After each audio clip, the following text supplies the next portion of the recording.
Audio right now. Pause for a second. Yeah, I'm going to pause for a second. I'm hearing that there's no audio.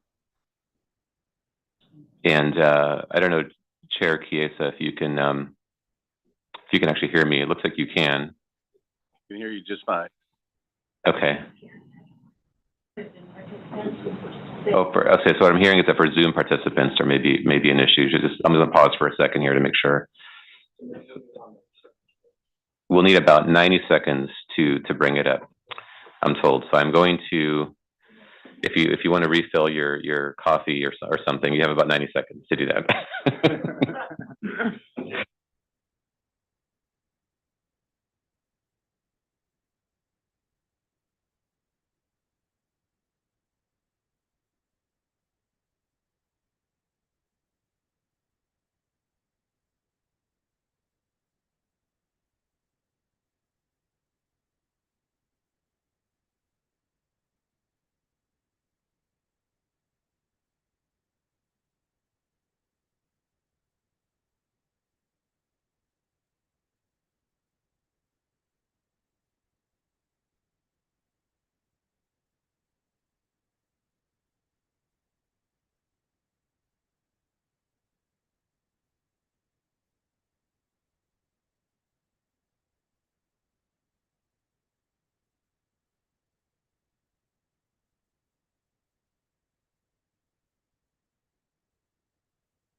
All right, so we're just doing a quick audio check to make sure. It sounds like it's up and running, but we're just going to confirm that here.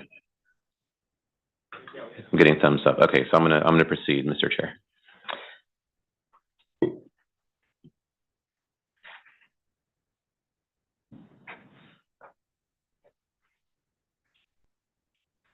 Next slide, please.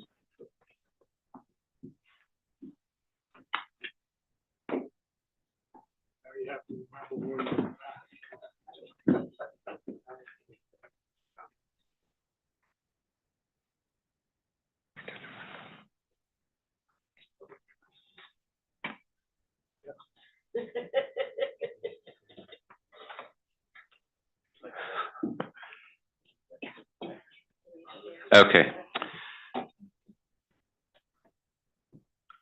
So one of the biggest facets of what the board does in terms of improving the air quality in the valley is develop and adopt and then implement new attainment plans for various standards. Ozone, PM 2.5 are two of the big ones that the board works on. This last year, we continued strong implementation of the latest plans for both PM and ozone.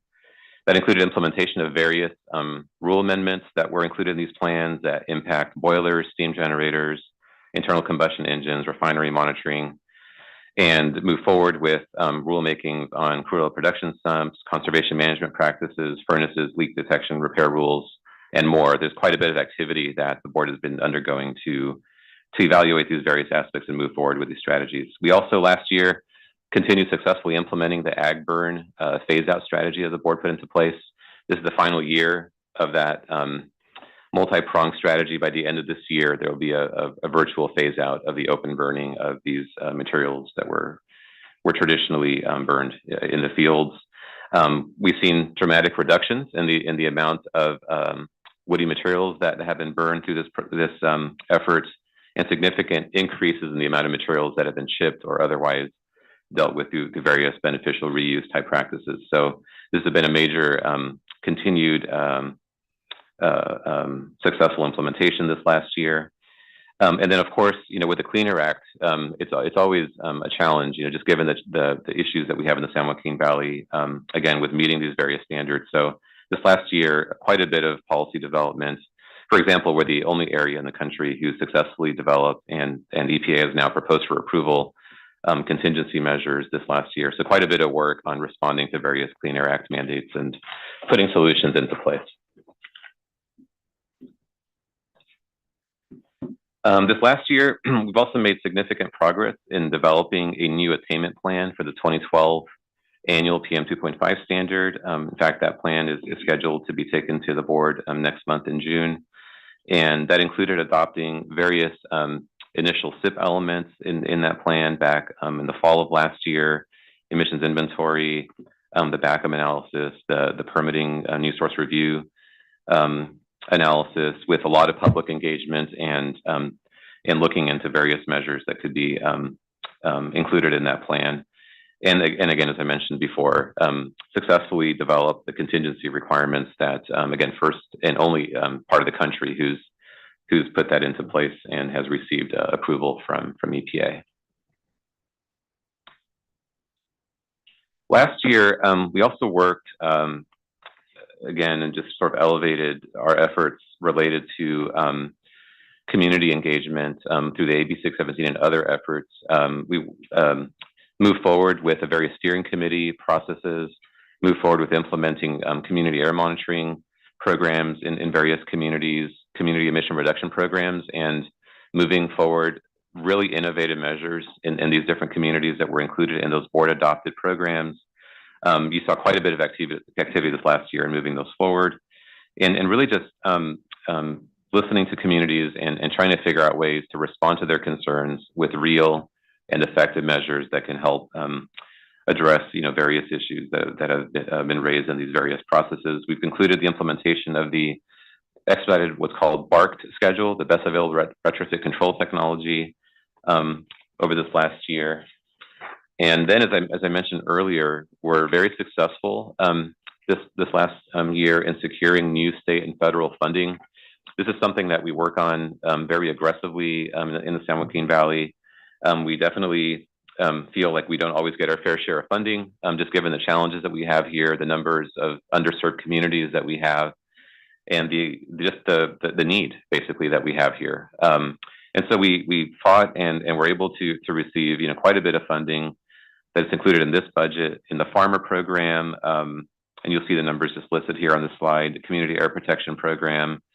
We were actually the biggest award in the country under the Federal Highway Administration's heavy-duty electric vehicle charging network program. Got a $56 million award for that, and just on and on down the list here for various things. Some of these programs are supporting efforts with our residents and transitioning to cleaner vehicles, and others are focused on working with agriculture on transitioning their fleet.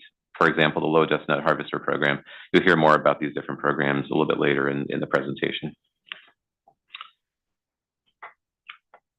And then with respect to actually using those funds effectively and making a difference in the San Joaquin Valley in reducing air pollution, improving the air quality, we did once again operate the most efficient and cost-effective grant program in the state. And just a lot of work goes into that. It's not easy spending this money. It's actually it's only possible through partnerships with residents and different sectors and putting together programs that are responsive to the needs of those that we work with. These are collaborative projects.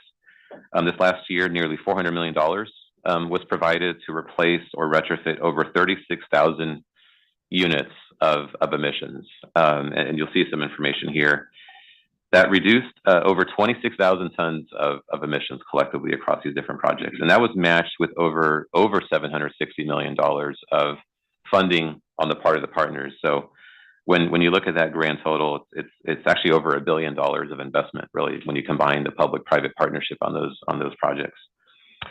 So a lot of that funding went to, you'll see here, to working with Valley growers, to replacing over 1,400 pieces of ag equipment, $9 million to continue replacing these ag utility terrain vehicles with zero emission options.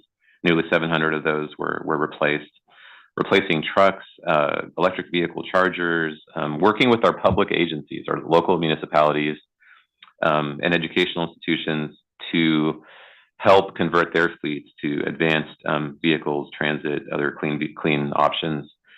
And then, of course, as we look at new technology moving forward, $30 million was invested in various heavy-duty fuel infrastructure projects. And so we're seeing more and more interest in helping build out that network that's going to allow fleets to convert to electric, hydrogen, and other technologies.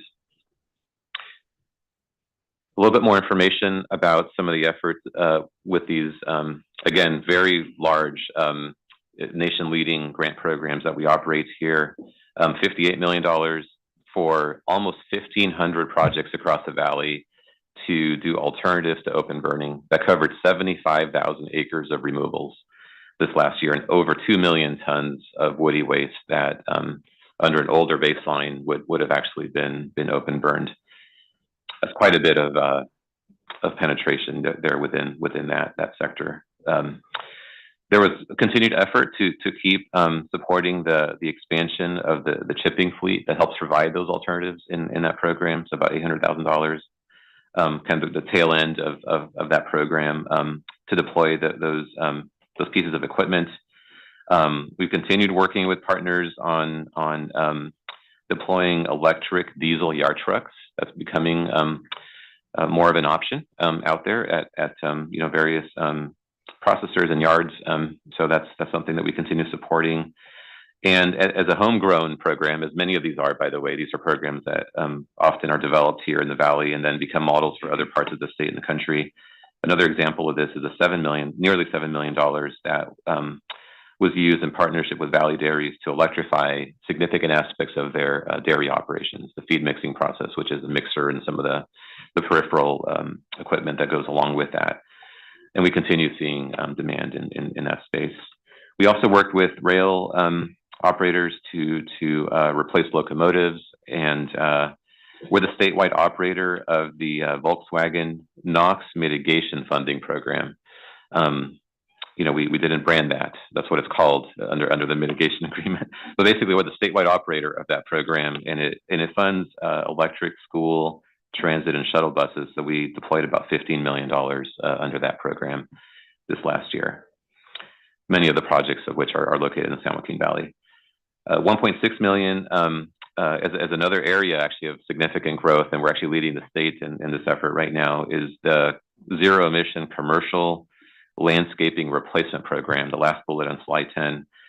And we actually deployed about $1.6 million of funding to a variety of entities, private, public, to turn over that equipment and have them have more experience with this newer equipment that's becoming available. Continuing on various financial assistance through these programs to Valley residents that we saw this last year. Nearly $13 million to repair more than 2,000 vehicles this last year and help these vehicles and residents basically deal with emissions issues and get back on the road, and finish their requirements. Over $12 million to replace nearly 1,300 vehicles through the Dry Clean and San Joaquin Replacement Program. This is a state leading program. It's otherwise known as Clean Cars for All under the kind of state terminology for that. $29 million in rebates to Valley residents for almost 10,000 plug-in electric vehicles. So we're continuing to see interest in that, and quite a bit of interest actually in the San Joaquin Valley, and we'll continue to see that into the future. We have $2 million to Valley residents for over 12,000 residential air filtration units. This is something that your board has heard quite a bit about, especially in response to various elevated air quality levels at times from wildfires and other issues that may come up, and also have a lot of other benefits within the home as well. Over $11 million were provided to Valley residents to replace over 3,000 high polluting wood devices, primarily with natural gas. But we are seeing more interest on the electric heat pump side as well. So quite a bit of interest from residents in partnering on those types of projects. And then lastly, a little bit lower on the total dollar amount, but still a very effective program. We provided almost 3,000 electric, or supported the deployment of almost 3,000 electric mowers and other electric yard equipment through a rebate program. Now, transitioning to public outreach and engagement, we aren't able to do what we do without continually interfacing with residents and others in our community about the importance of the air quality issues, public health issues related to air quality, the complexity of those issues, and really the importance of reducing emissions on an ongoing basis to help achieve our goals, and then of course to protect themselves during periods where the air quality may not be good. That's a constant process, and so we're always looking for ways to evolve that and to be effective, especially as the ways that residents get information changes over time. Super important to keep looking at this. So there's some major areas or elements of how we we run these various campaigns. And by the way, they're multilingual, English and Spanish and other languages as well when we see opportunities for that. One of the big facets of that is the Healthier Living Schools program. We have over 1,000 schools enrolled in the Valley. And it's a very strong partnership with different school districts to really help empower these schools and provide information to help them with integrating, clean air principles into various aspects of what they do. And keeps growing, for example, the deployment of school buses, electric, and also looking at some of the landscaping equipment, are some of the newer kind of ways that these partnerships have grown. The tools related to air quality information, the grant funding, opportunities, and then kind of tailoring these strategies depending on what's going on, summertime, wintertime. There's different issues that are related to that, and just working with residents and tailoring, again, our campaigns to respond to the various needs out there. Social media, as we all know, is just a growing and important way of residents getting their information. So we continue to expand our presence and our understanding of how to use social media to really try to get these various messages out. And then nothing replaces community involvement. And so, we're out there in communities, always looking for opportunities to go to events and interface with residents, different meetings that go on, different health fairs and whatever, basically just helps have residents get to know us and get to know, more importantly, what the air quality issues are and how we can all be a part of the solution in addressing the various issues that we have here. The annual report to the community, and I should say award-winning annual report to the community, this last year was another excellent example of how we try to provide information to the public in a relatively concise and more understandable manner. It's a great resource. The board just heard this a few weeks ago at our last board meeting, and also just recently received an award from the Central California Public Relations Association for that. And it's also available in Spanish. And I always have to recognize Mayor Preciado for his great idea for that. And so it's something that we try to make as accessible as possible. And we're, I think, unique. We're actually unique, I think, in taking, quite a comprehensive report like that and making it available both in English and Spanish. And then, of course, we have a lot of bilingual and growing sort of capacities, with respect to media and other avenues of getting the word out about different things that are going on in the air quality space. Moving forward, there's a lot of different initiatives that this board puts together, supports, adopts, moves forward with. Just wanted to cover, some of these different elements this last year that we were able to, successfully continue moving forward.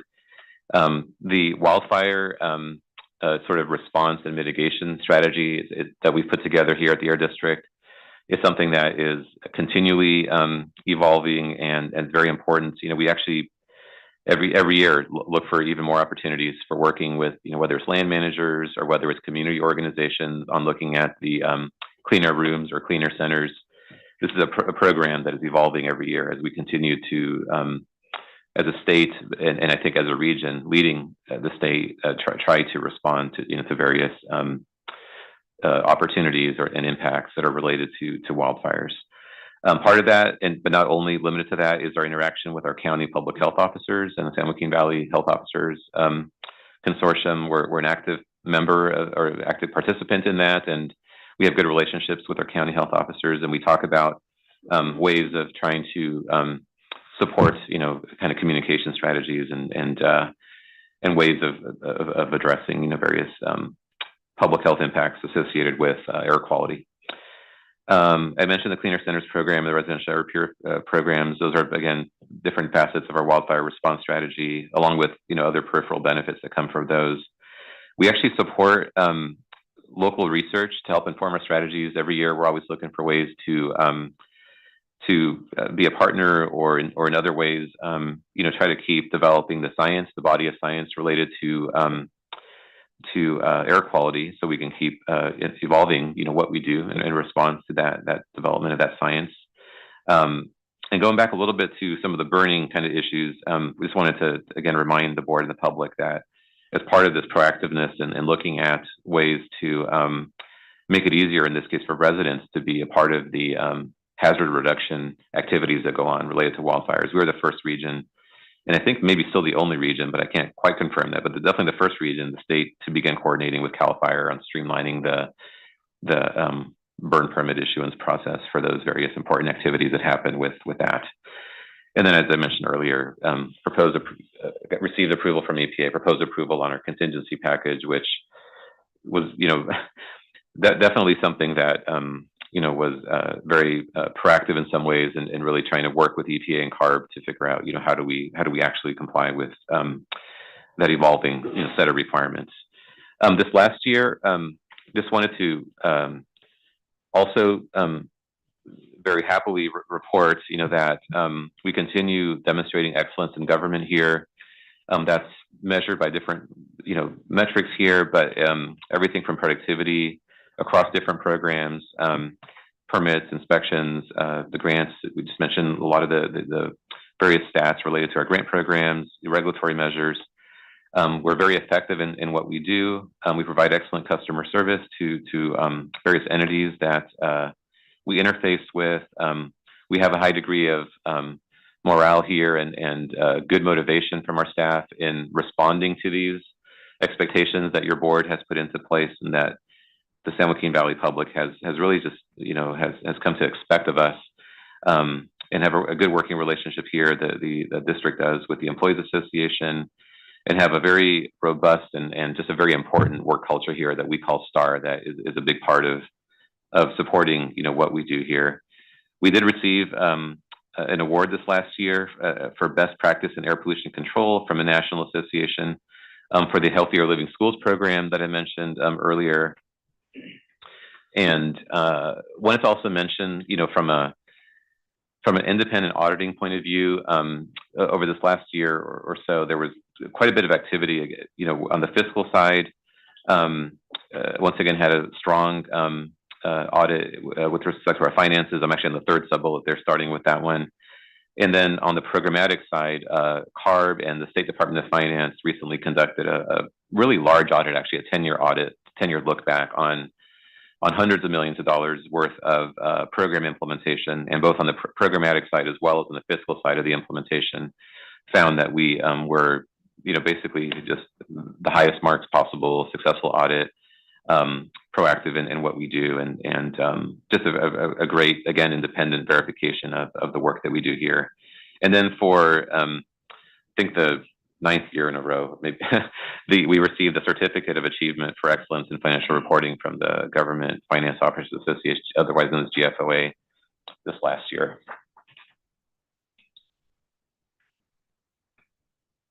So now I'm just going to pivot over to the budget itself and the guiding principles that were used to prepare the budget. And basically, overall, the big guiding principle here is to have adequate resources to support our public health mission.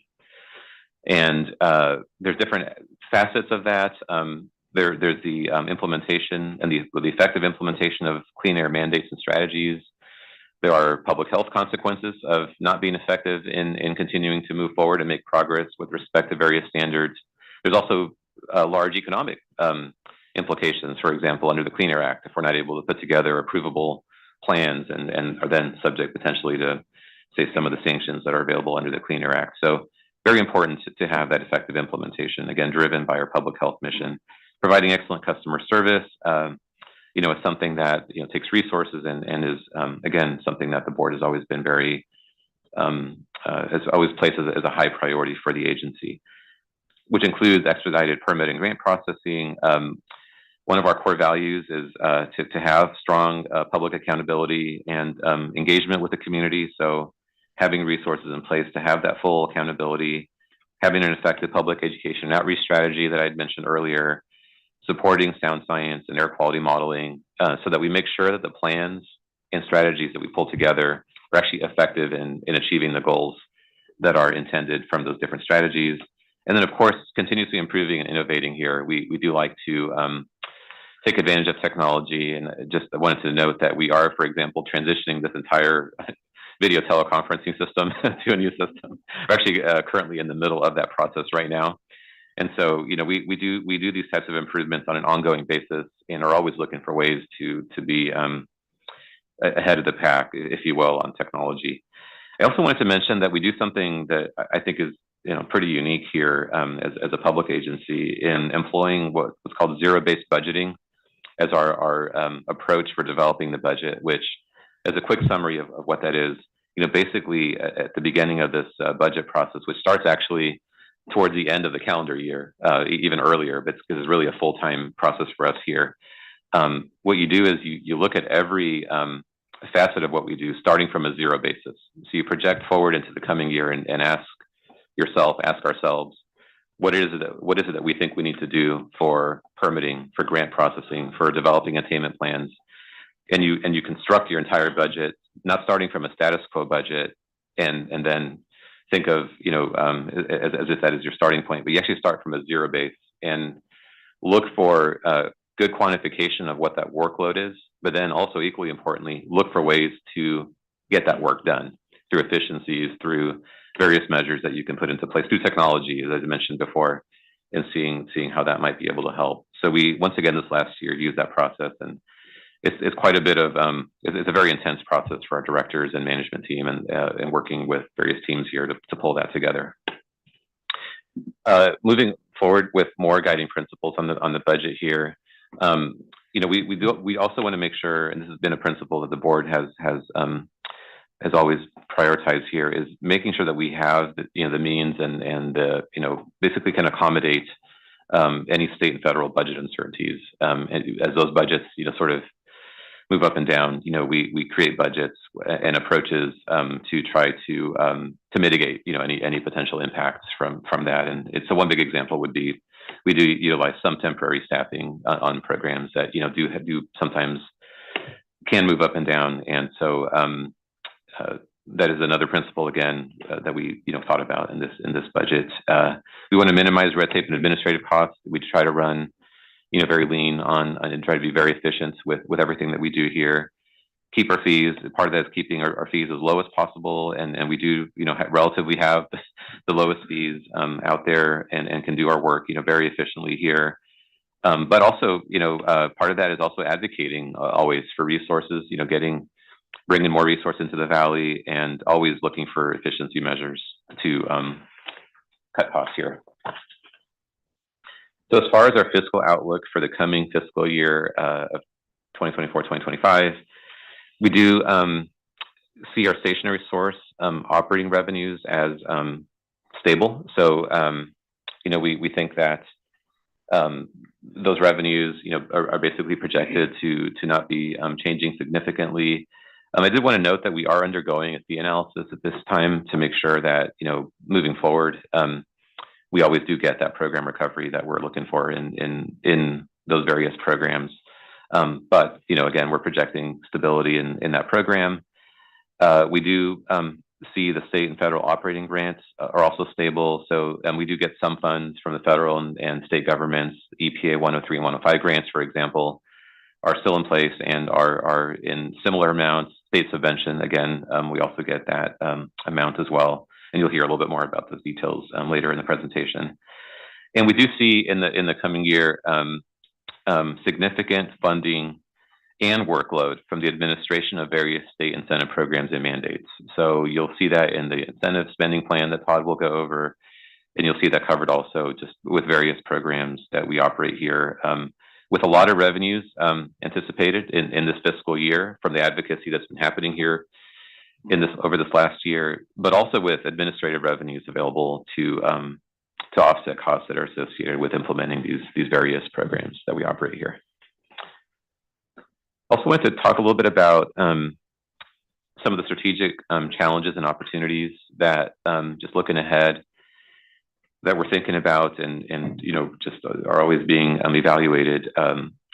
We do need to continue our efforts to reduce air pollution through the implementation of various plans and control measures that your board puts into place. That includes implementing our new recent plans, and again here in the near future there'll be another plan to consider here by the board.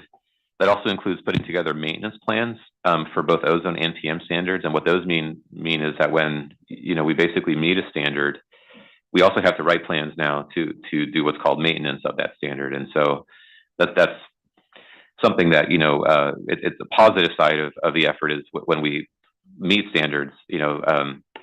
It's very important to get those plans adopted and move forward and with an eye towards the latest standards and continuing that march towards meeting those standards. There is a new PM standard, as you know. EPA adopted one here just a few months ago. It's a very stringent standard. It's going to require a lot of research, a lot of partnership with CARB and EPA and all Valley stakeholders to evaluate the need in terms of emissions reduction, to really understand moving forward as transitions are happening across various sectors, what ultimately is going to need to happen to be able to meet the standard under the relatively short timeframes, actually, under the Clean Air Act to meet PM 2.5 standards. So that's something that is going to be a major, I think, both challenge and opportunity moving forward. And then, of course, working with CARB and EPA to approve the various plans that are put in front of the board, and then to CARB and subsequently to EPA. That work continues. The Clean Air Act is very complex, and so we just have to continue the effort to lead the country really with EPA at Region 9, at headquarters with CARB, to continually evaluate these various requirements and make sure the Valley is successfully able to address them. Another major challenge and opportunity for us is continuing to seek reductions from mobile sources under state and federal jurisdiction. We know that in the San Joaquin Valley, while we have authority and jurisdiction over what are called stationary sources and some what are called area sources, when it comes to mobile sources, whether it's heavy duty trucking or locomotives or other sources, they do make up the bulk in many cases of the total air pollution in the San Joaquin Valley. There are efforts underway to reduce emissions from these different sources, but we do need to continue getting creative and really work with fleets to successfully accelerate their transition to different technologies through investments. We need to actually continue advocating for resources to help with, and there's a lot of expectations out there about what ultimately these fleets may look like, and we do need to see more investment in the region to really be able to be successful in making those transitions happen. And then, of course, again, a challenge and opportunity, but I would say mainly opportunities is administering and seeking these various incentive funds that may be out there. We're very, very aggressively looking and are putting forward applications to seek some of these various funds. The state budget, I'm sure you have been following, at least at some level, the challenges that we have here right now in the states with a large deficit projected. So we're within even that environment, we're still looking to see how much and hopefully retain significant air quality funding in that budget, so that advocacy continues. And then just partnerships on various climate and air quality initiatives that are available under various funding streams. That's a major opportunity, but it is something that I think the region needs to continue to look at very carefully in partnership with us, is to make sure we don't miss those opportunities as those programs are released. Just a little bit more on just laying out a few more of these challenges and opportunities. I think the public education that we do and the outreach strategies that we create here to continue garnering public support are critically important for us. We're going to continue to ask for more, from the business community, from agriculture, from residents. The challenge of meeting these standards, warrants that.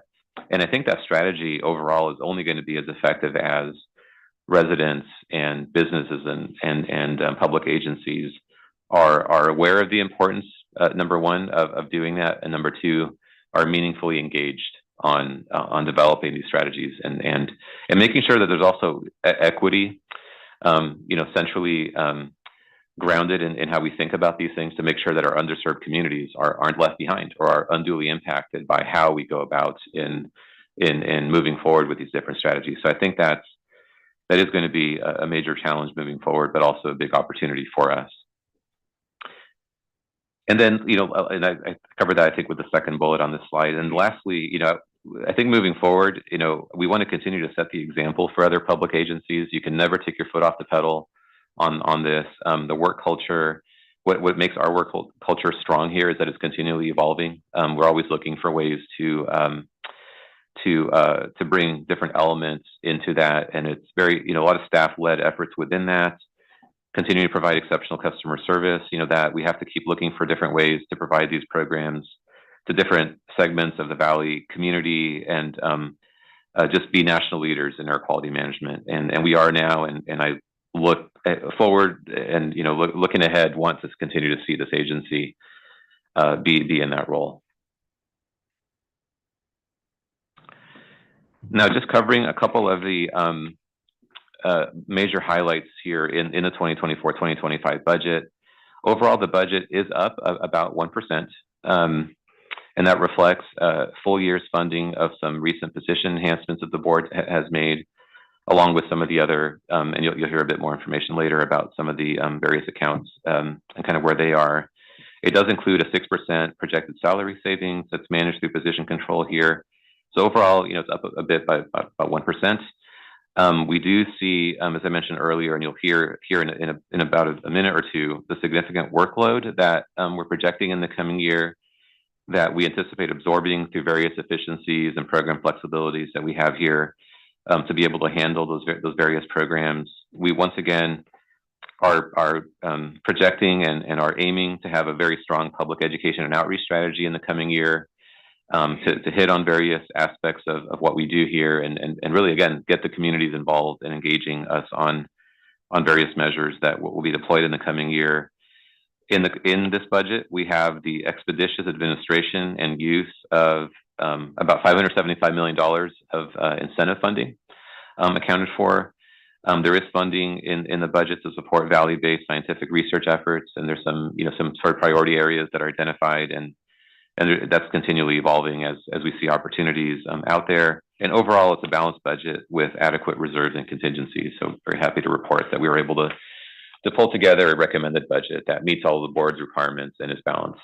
And so with that, I'm going to turn it over now to Shiraz Gill, who is our Deputy Air Pollution Control Officer, to talk about the significant projected workload that we are anticipating in the coming year here. Thank you, Samir, and good morning. As Samir teed up, the district is expecting significant workload across all major programmatic areas this coming year. And in the next few slides, I'll present an overview of that workload.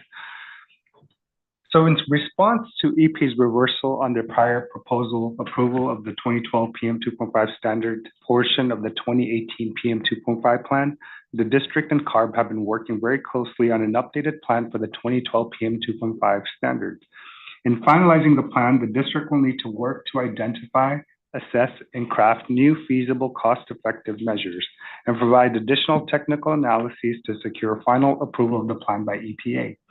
The district and CARB are working to identify strategies to address contingency measure requirements for the plan as well. In addition, there will be significant effort required to develop ozone and PM maintenance plans. Maintenance plans will be required for the PM10 and 1997 ozone and PM 2.5 standards. These plans will support ongoing compliance with these standards. On March 6, 2024, EPA finalized its revision of the primary annual standard for PM 2.5 by lowering the level from 12 micrograms per meter cubed to 9 micrograms per meter cubed. This next fiscal year, the district will work closely with CARB and EPA to discuss next steps and conduct early analyses to identify potential attainment strategies for this stringent new standard. With the adoption of the 2018 PM 2.5 plan, 2022 ozone plan, and the upcoming 2024 PM 2.5 plan, the district is now in the process of implementing the commitments contained in these plans. Extensive public engagement will be necessary as we move forward with developing the new control measures included in the plans. Focus areas for this year will include on-farm conservation management practices, commercial cooking, and oil and gas rules to meet federal regulations. Over the next year, the district will be working with CARB to approve additional technical analyses and amendments as necessary to secure final EPA approval for the plans. The district, along with a coalition of stakeholders, will also need to work hard at the state and federal level to secure and administrate significant levels of funding necessary for the emission reductions called by these plans. The proposed budget contains over $575 million in appropriations to implement new and existing voluntary incentive grant programs, the specifics which will be addressed later in this presentation under the incentive spending plan. Administrating these programs and dispersing this level of incentive funds will require extensive work. The district must work with stakeholders to identify and solicit projects for the funding, as there must be willing partners in these projects.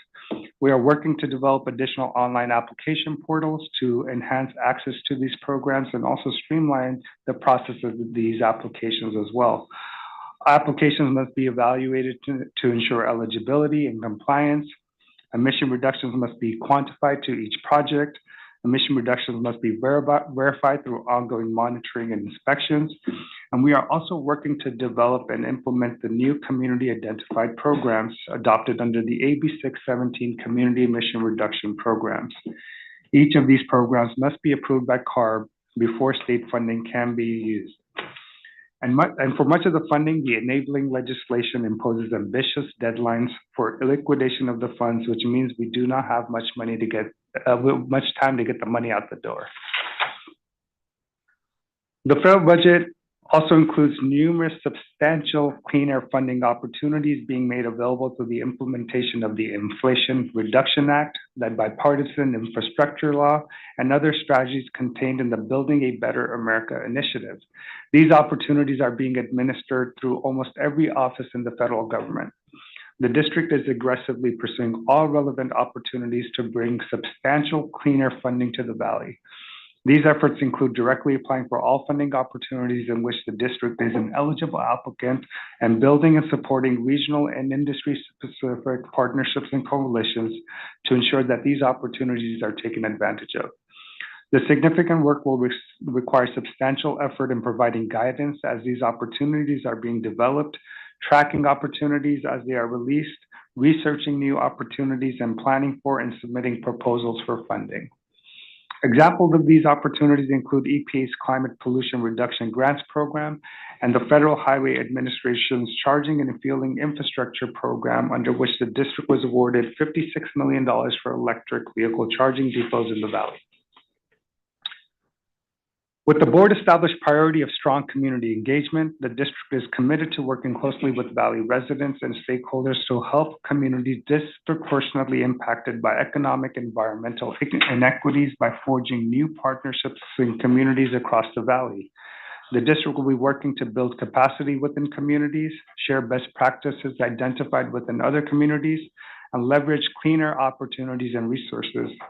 Additional work will be needed to identify and secure federal and state funding to support community needs and work with CARB to increase flexibility in the use of existing community air protection funds to address community priorities.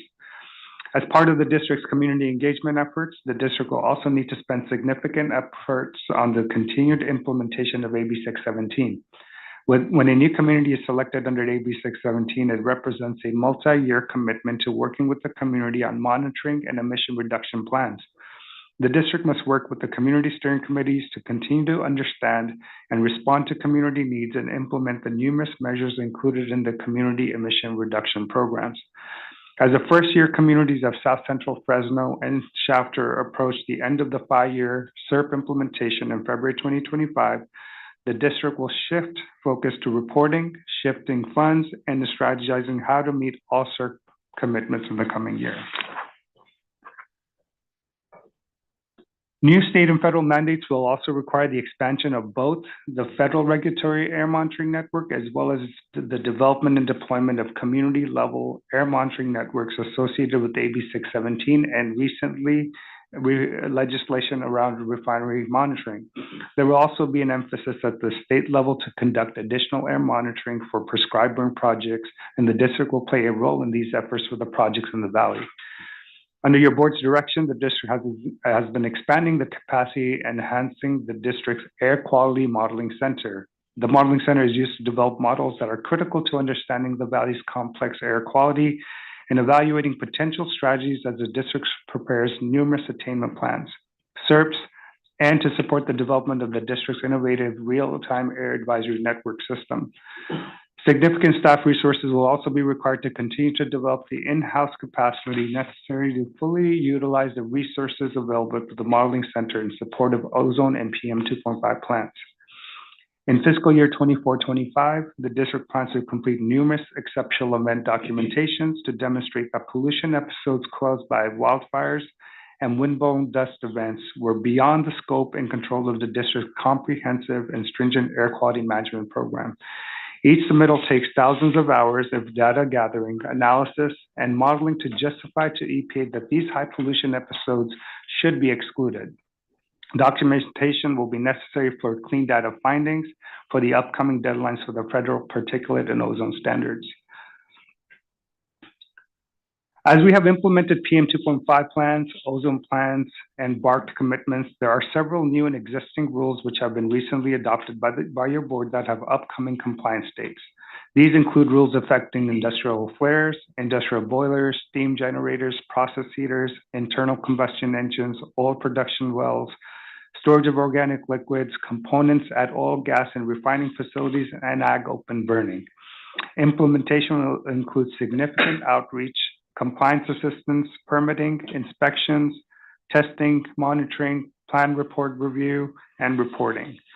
The district is also expecting significant permitting and enforcement workload in the next fiscal year, including the need to issue or renew thousands of permits to valley businesses, assist thousands of small businesses successfully navigate their air quality related obligations, inspect and provide compliance assistance to thousands of businesses, and timely respond to thousands of public air quality complaints. In 2022, amendments were made to the CARB's emissions inventory criteria and guidelines regulation. The amendments increased the number of reportable substances from approximately 700 substances to over 1,700 and made other technical and administrative changes. These amendments will significantly impact the emissions inventory and AB 2588 workload for the district and facilities. The district is currently in the midst of a multi-year phased-in approach to comprehensively reassess the air toxic risk for all valley facilities under the state's Air Toxics Hotspots program. We are currently in phase 4 of this process with approximately 900 facilities requiring review and analysis in the upcoming year. The district also collects point source inventory for thousands of facilities in accordance with district rules and state regulations. In 24-25, the district will see a significant increase in workload under the state criteria pollutant and toxic emissions reporting regulation, with approximately 5,700 additional facilities expected to come online under the program. In addition, a number of area-wide inventories are also scheduled for update in 24-25. The district will also continue to build on efforts over the past few years to identify and advance alternatives to open burning of ag material. The district is currently in the process of implementing the board-adopted and CARB-approved strategy for the phase-out of open ag burning in the valley by January 1st, 2025. Significant work will be necessary in this upcoming fiscal year to work with stakeholders to implement and enforce a strategy which prioritizes near-term reductions while taking into account the feasibility of alternatives across different crop types, with the most flexibility given to the smallest growers. The district will also be working hard over the next fiscal year to work with land management agencies to increase the use of prescribed fire and other field reduction efforts to reduce the frequency and magnitude of wildfires. There's a call for a dramatic increase in field reduction efforts and an expectation that air districts and CARB will work to facilitate prescribed fire projects while monitoring emissions from these burns to characterize and minimize impacts. The district's mission to protect public health by improving air quality in the San Joaquin Valley relies on the public's awareness and understanding of the district's air quality improvement programs. In 24-25, the district's clear air efforts and accomplishments will continue to be shared through enhanced multilingual public outreach and education. As always, the key focus will be to maximize the use of existing resources and technology to incorporate new outreach platforms and expand communication goals. As the public's desire for air quality information continues to grow, the district will be continuing to look for ways to enhance our public outreach and education strategies, including our public-facing air quality tools and the recommendations the district gives to schools, parents, and the general public of steps to protect themselves during periods of poor air quality. The district will further develop a collaborative partnership with Valley Public Health directors and officers, including participation in the San Joaquin Valley Public Health Consortium. The district will also work to leverage this relationship to convey health messaging more broadly to Valley residents. The district is committed to implementing a robust public engagement and outreach program to ensure participation from a wide variety of sectors, including the Valley residents, the business community, community representatives, municipalities, community-based organizations, and others. The district will continue to host multiple multilingual community outreach events throughout the district's many historically underserved communities. And this includes providing multilingual support, event guidance, technical information, and other resources. In 24-25, the district will continue to work with land management agencies as we pursue a wide variety of strategies aimed at reducing wildfire emissions. As part of this effort, the district will further develop a targeted public education campaign to increase public awareness of the damage to public health due to wildfires and build public support for increased prescribed burning that may help reduce the number and severity of wildfires in the future.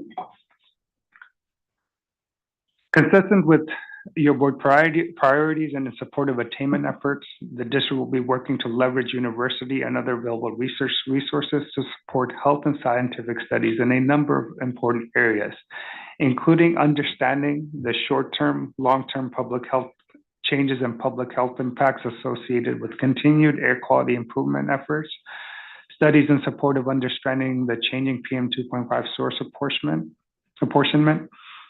nature of mobile source emissions, particularly heavy-duty vehicles, to refine understanding of the Valley's pass-through truck traffic emissions and aid in the development of the state and federal mobile source control measures, understanding the feasibility of potential measures to reduce dust from fallowed lands due to implementation of SGMA and enhanced conservation management practices, impacts to local air quality and health of Valley residents during wildfire events, understanding the technology development and demonstration programs to advance deployment options of methods deployed during dispose of agricultural waste material and the deployment of the latest low dust nut harvesting technologies.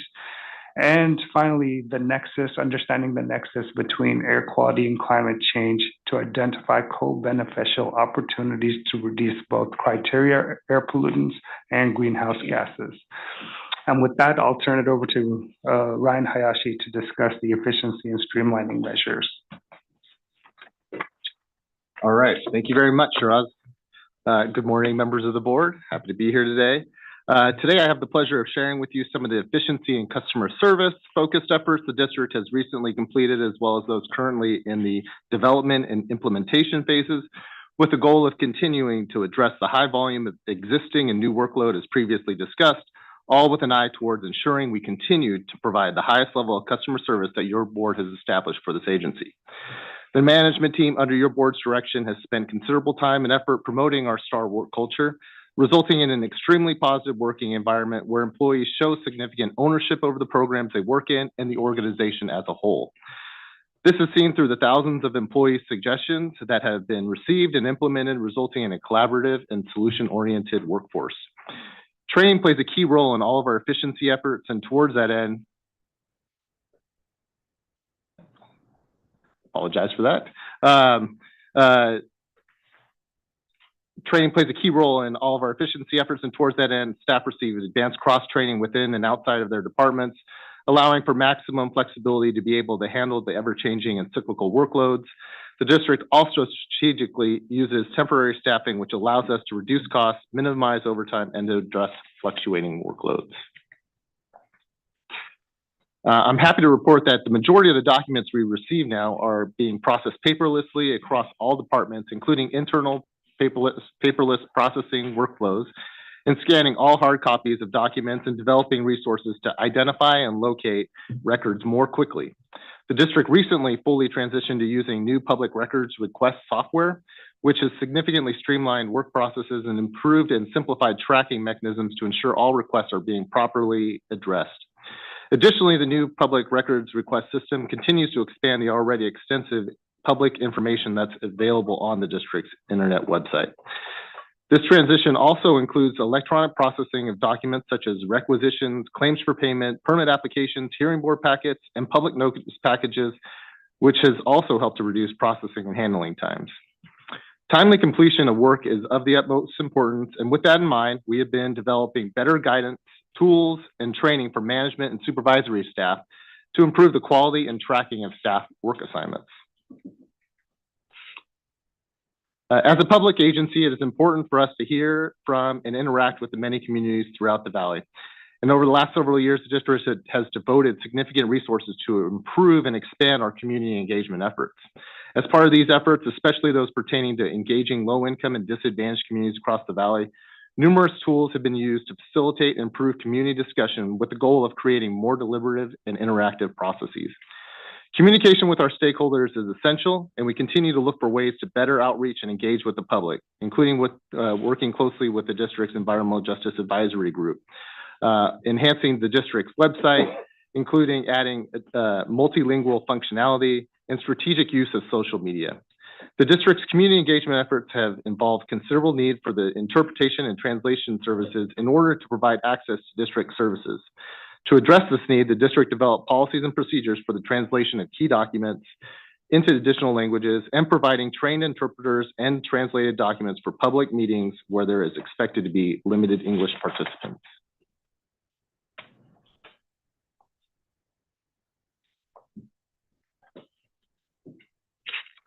While being able to expend hundreds of millions of dollars in grant funding sounds simple, in actuality, it requires constant program evaluation to search for and find additional opportunities to improve processes and project tracking. The grants team has developed and implemented several such measures and are pursuing additional ones, including continually making improvements to the district's grant management system, the in-house developed software that manages all grants processed, including enhancements to internal controls and project monitoring, and streamlining claim processing for faster payment to applicants. There are also ongoing efforts to improve the efficiency of the numerous online grant portals that allow parties to submit grant applications, such as alternatives to ag burning, drive clean, tractor replacement, clean air rooms program, fireplace, and wood stove changeout, including adding business rules to ensure all needed information is submitted and workflow notifications to ensure projects are being processed as expeditiously as possible. Customer experience is also very important. For this reason, the various grant application portals have been developed to allow users the ability to view all new and historical applications, current status of their projects, submit required reports, and submit claims for payments. Additionally, the grants team has expanded their electronic workflows to incorporate electronic and digital signature processes, which reduces the amount of time necessary to enter into and execute contracts. We also look to continue to expand the reach of grant programs to more Valley communities using resources such as seeking guidance from the district's EJAG and attending more in-person community events, which we have received considerable appreciation from community residents and community-based organizations. To ensure the quality and accuracy of the nearly 50 air monitoring stations across the Valley, the air monitoring team has developed several new measures to increase data availability and decrease maintenance needs, including replacing of air monitoring equipment such as calibrators and zero air generators with the newest models that enhance remote connection capabilities and decreasing analyzer downtime and maintenance costs associated with operating older equipment. We are planning on purchasing a 3D printer to enable us to quickly create new needed and custom parts for the air monitoring network, decreasing equipment downtime by being able to create the part quicker than having to order it and wait for the piece to be shipped, and will allow for increased staff innovation to develop and test parts to improve existing systems. We are also working on implementing a cybersecurity strategy at the air monitoring stations to reduce the number of access points into the district systems. This will allow us to remove some pieces of hardware and eliminating the maintenance and support needs for that equipment. New data acquisition system and remote control setup at monitoring stations allows for increased control and automation of station tasks and decreasing the number of on-site visits needed. The district's air quality analysis team are using new automated air quality data and monitoring management system that has significantly reduced the time needed to perform quality assurance and control of data, and are currently working on adding new features to streamline processes. The team uses a state-of-the-art modeling system that allowed the district to process a high number of attainment strategies more efficiently while reducing our dependence on CARB for modeling support, and it's being used to support the development of the plan to address the 2012 PM 2.5 standard. We are currently working on upgrading the district's geographic information system software that will provide improved data management capabilities, enhanced spatial analysis tools, more accurate geocoding, better visualization options, and increased support of 3D mapping. The district's finance team continues to look for creative solutions that enhance customer service while also streamlining staff responsibilities. These include enhancements to the district's online portal for businesses and residents, which allows Valley residents and businesses to view invoices and to make payments via credit cards, debit cards, and e-checks. User safety is of the utmost importance, and we've added additional security software to district online portals to further protect data transfers. The district's new payroll administration provides additional customization features, increasing process efficiency and improving data integrity. And we are in the process of testing new enterprise resource planning software to handle the district's finance and human resource needs, which have the ability to enhance flow of revenue, data security, stakeholder convenience with improved tracking and recording capabilities.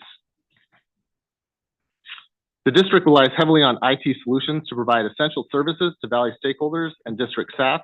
Some of the efficiency and customer service enhancements instituted and in development include upgrading all computer operating systems to ensure staff has access to the latest computer features and software.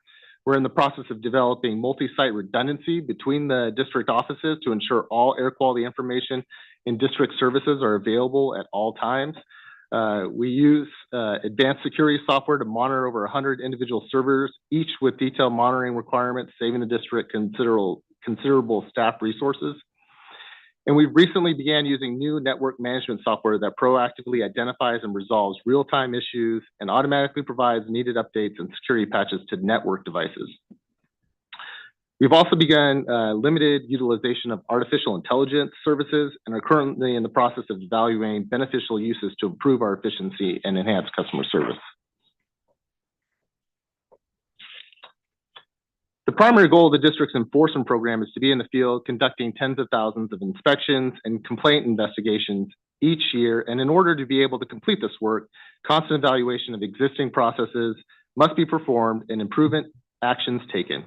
Recently, the district has implemented numerous measures to increase inspection capacity, including online and smartphone complaint portal system, which allows photo and video submittal by people reporting complaints, and our staff automatically receive these reports.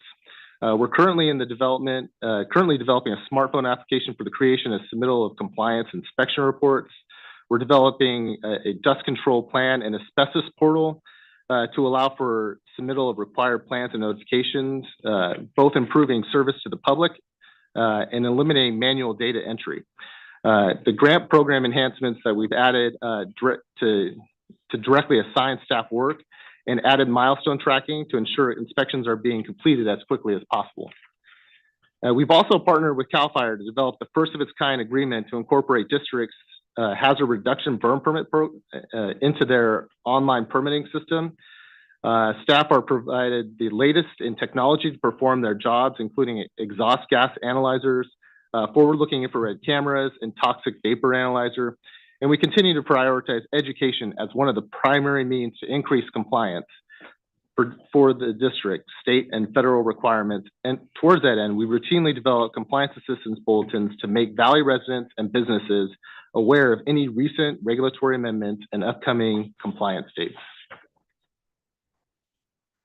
The Permit Services Department continues to look to develop efficiency and customer service enhancements, including internally developed online public information portal that allows stakeholders access to permit-related public records, significantly reducing the number of public records requests that the district is receiving.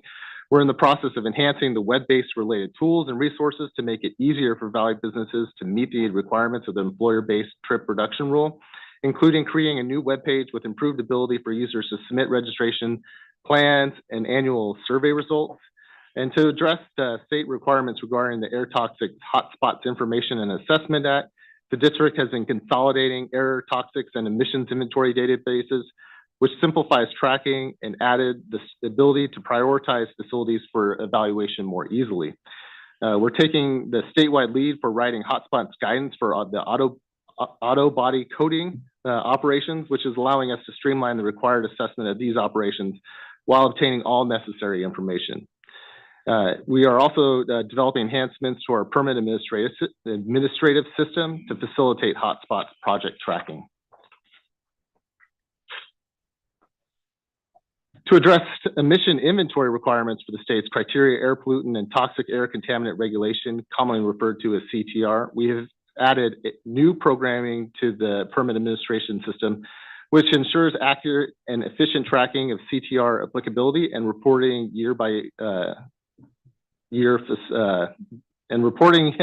facility.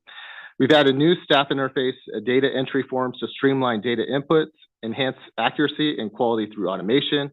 Currently working on developing new automation processes to log in emissions inventories projects to reduce the amount of clerical time necessary to manually log these types of projects and to notify staff of its receipt and readiness for processing.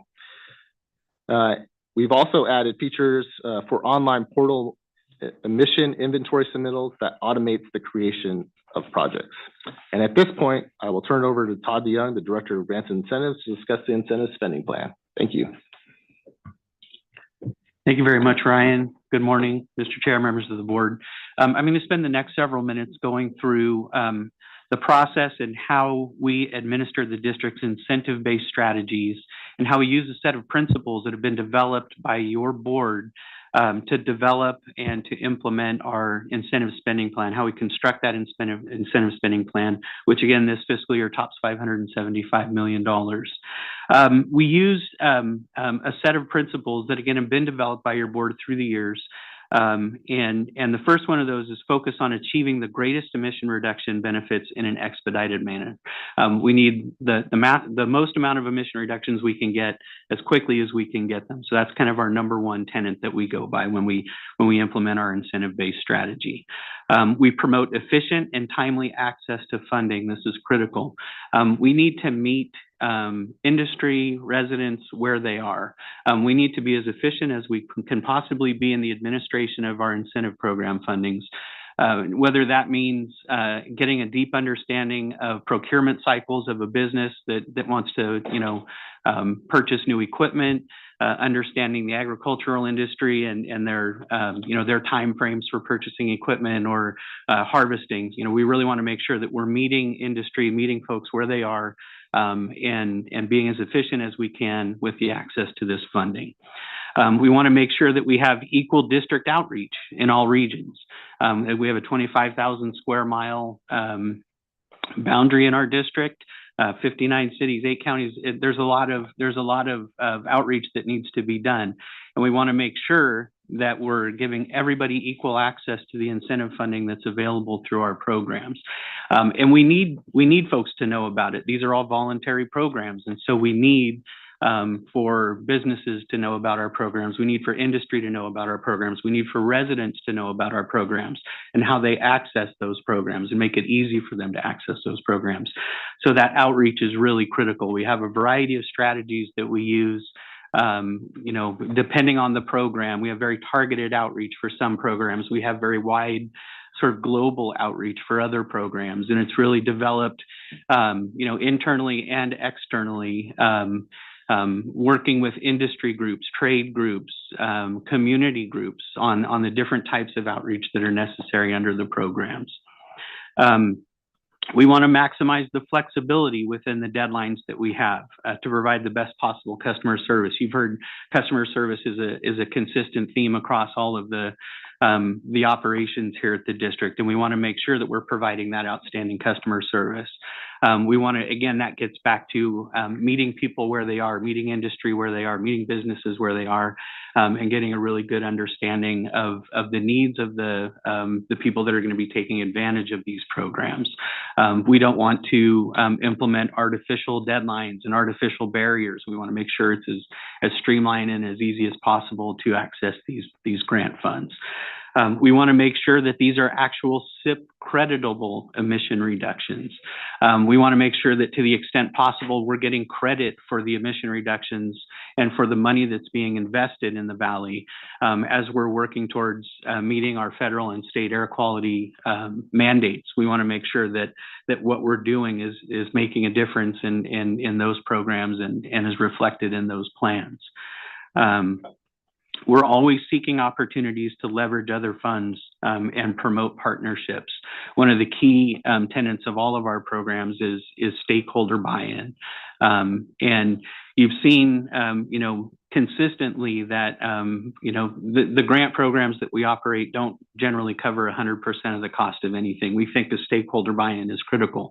And we're always looking to establish those partnerships, and we're always looking to leverage the funding that we have with additional state funding, additional federal funding, additional local funding, and then stakeholder buy-in as well. So the folks that are taking advantage of our programs, the businesses, they're investing in these key programs as well.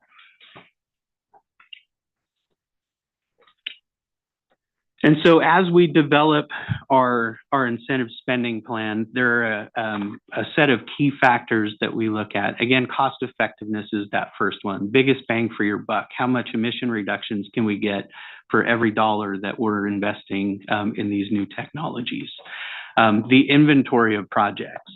As we develop new programs and as we refine programs, we want to make sure that there are enough projects out there to make a successful program. And again, since these are voluntary programs, we want to design our programs to ensure that businesses and residents actually want to take advantage of these. It has to be a win-win, for industry, for residents to take advantage of these programs.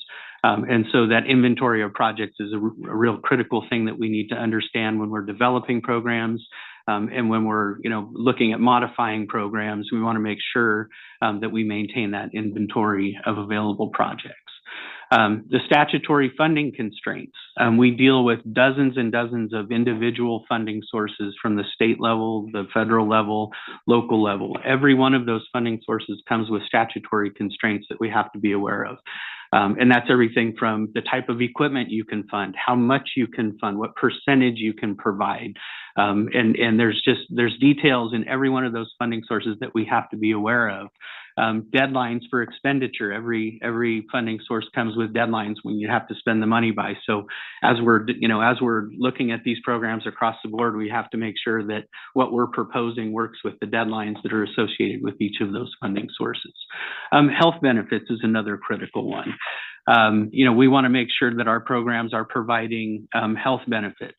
And in some programs, that means that maybe cost effectiveness isn't the most critical factor. Things like our school bus program provides emission reductions in neighborhoods and to children who are riding buses.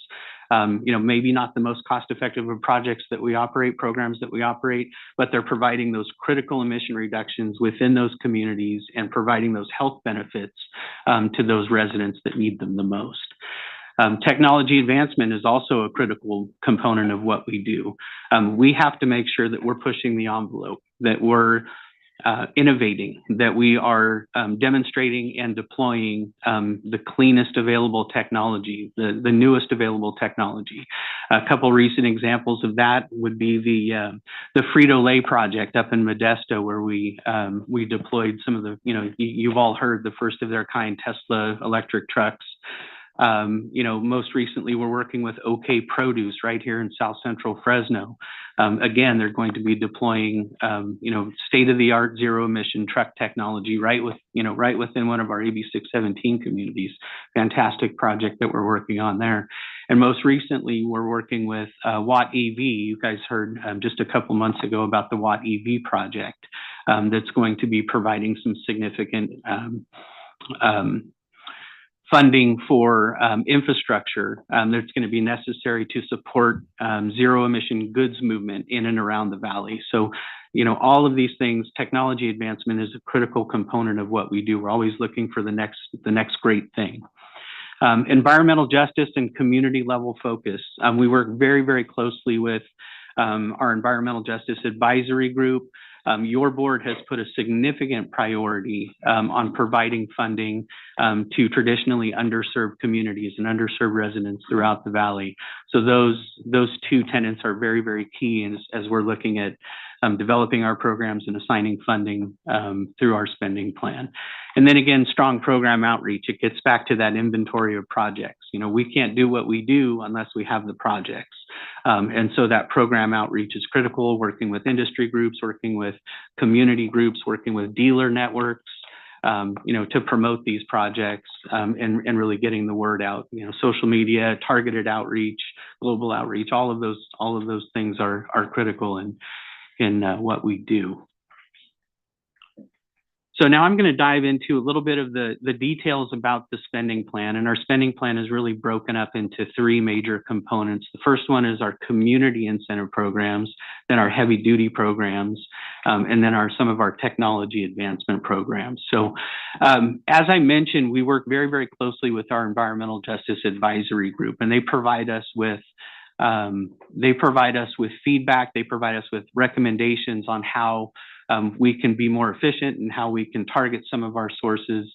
And then they provide us on a yearly basis, they provide us with their recommendations on how we should be spending our incentive funds. So that right-hand column, wherever you see that check mark, is a specific EJAG recommendation for funding for this spending plan. And again, that's done on an annual basis, and then those are incorporated into the spending plan as we work on it.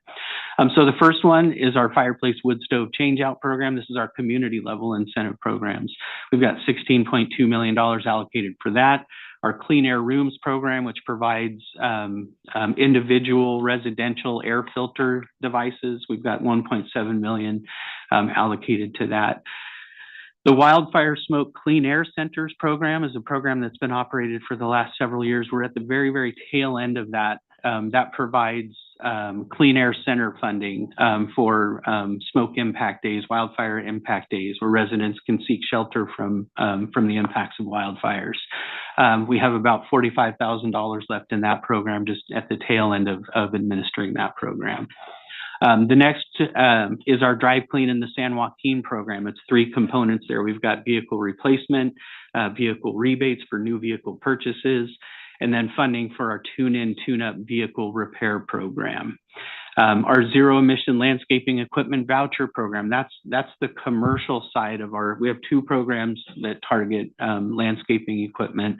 The zero emission landscaping equipment voucher program is the commercial side. We've got about $4 million allocated to that program in the coming fiscal year. This one's been a surprise to us. We've seen a tremendous uptake in this program over the last year, and we're very, very excited about the future of this program. And then the Clean Green Yard Machine is our residential program, which continues to be extremely popular. It allows residents to upgrade from gas-powered equipment to cordless electric equipment. And then we have what's called our VMT reduction, or vehicle miles traveled. These are things that support a reduction in VMT, or vehicle miles traveled. This includes things like bike paths, infrastructure type projects, video teleconferencing systems, and e-mobility, those sorts of things. So we've got $1 million allocated to that. Moving on to our heavy duty equipment programs, we've got about $300 million out of the 575 that are going into this program, and there are certainly reasons for that. Generally speaking, heavy duty equipment replacement gives you that biggest bang for your buck. Great emission reductions, extremely cost-effective types of projects. So we're continuing with a significant investment in our agricultural equipment replacement program. We've got over $156 million in that program for the coming fiscal year. Our truck replacement program continues to be very robust. We've got another $20 million allocated to that as well. Our alternative fuel infrastructure program supports the development and the deployment of the zero emission technology. This program funds not only heavy duty electric infrastructure, but as well as hydrogen infrastructure. Thank you. Thank you. Oh, I got two waters now. What a team. This is great. And so the infrastructure is a critical component to support the deployment of that zero emission technology as we move forward. Agricultural pump electrification is another critical component. We've got another $1 million allocated to that program as well. Something that's been very, very successful over the last several years is our low dust nut harvester equipment replacement program. This supports a reduction in fugitive dust, as well as you're enhancing, you're getting cleaner engines in this equipment out there. So you're getting actually a reduction in NOx and PM as well from the engine side, as well as the fugitive dust side by employing this low dust nut harvesting technology. We've got locomotives and rail car movers and switchers funded at about $2 million for this coming fiscal year. And then we've got $1 million for our emergency vehicle replacement program as well. We've replaced some emergency vehicles in the valley, some fire trucks and things like that through this program. Continuing on in the heavy duty equipment programs, we've got $3.2 million available for electric yard trucks. These are trucks that move trailers around in distribution facilities, agricultural facilities, and other areas where trailers are moved. And so we've got funding available for that. Our electric agricultural utility vehicles, or UTV program, we've got another $5 million allocated to that. Again, this is one of those surprise components in my mind. The agricultural industry really took to this program. It's a fantastic program. It replaces old gasoline-powered and diesel-powered utility terrain vehicles out on the farm with these new zero emission options, and it's been a fantastic success. Our off-road dairy feed process electrification, we've got another $5 million allocated to that program. We're already working with several dairies on some potential projects and ways that they can enhance their operations and become more efficient and reduce emissions in those feeding operations.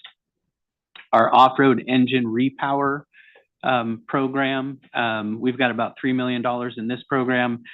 It's not quite as useful as it was several years ago, but what this does, it allows you to swap out an engine in an existing piece of equipment without buying a whole new piece of equipment.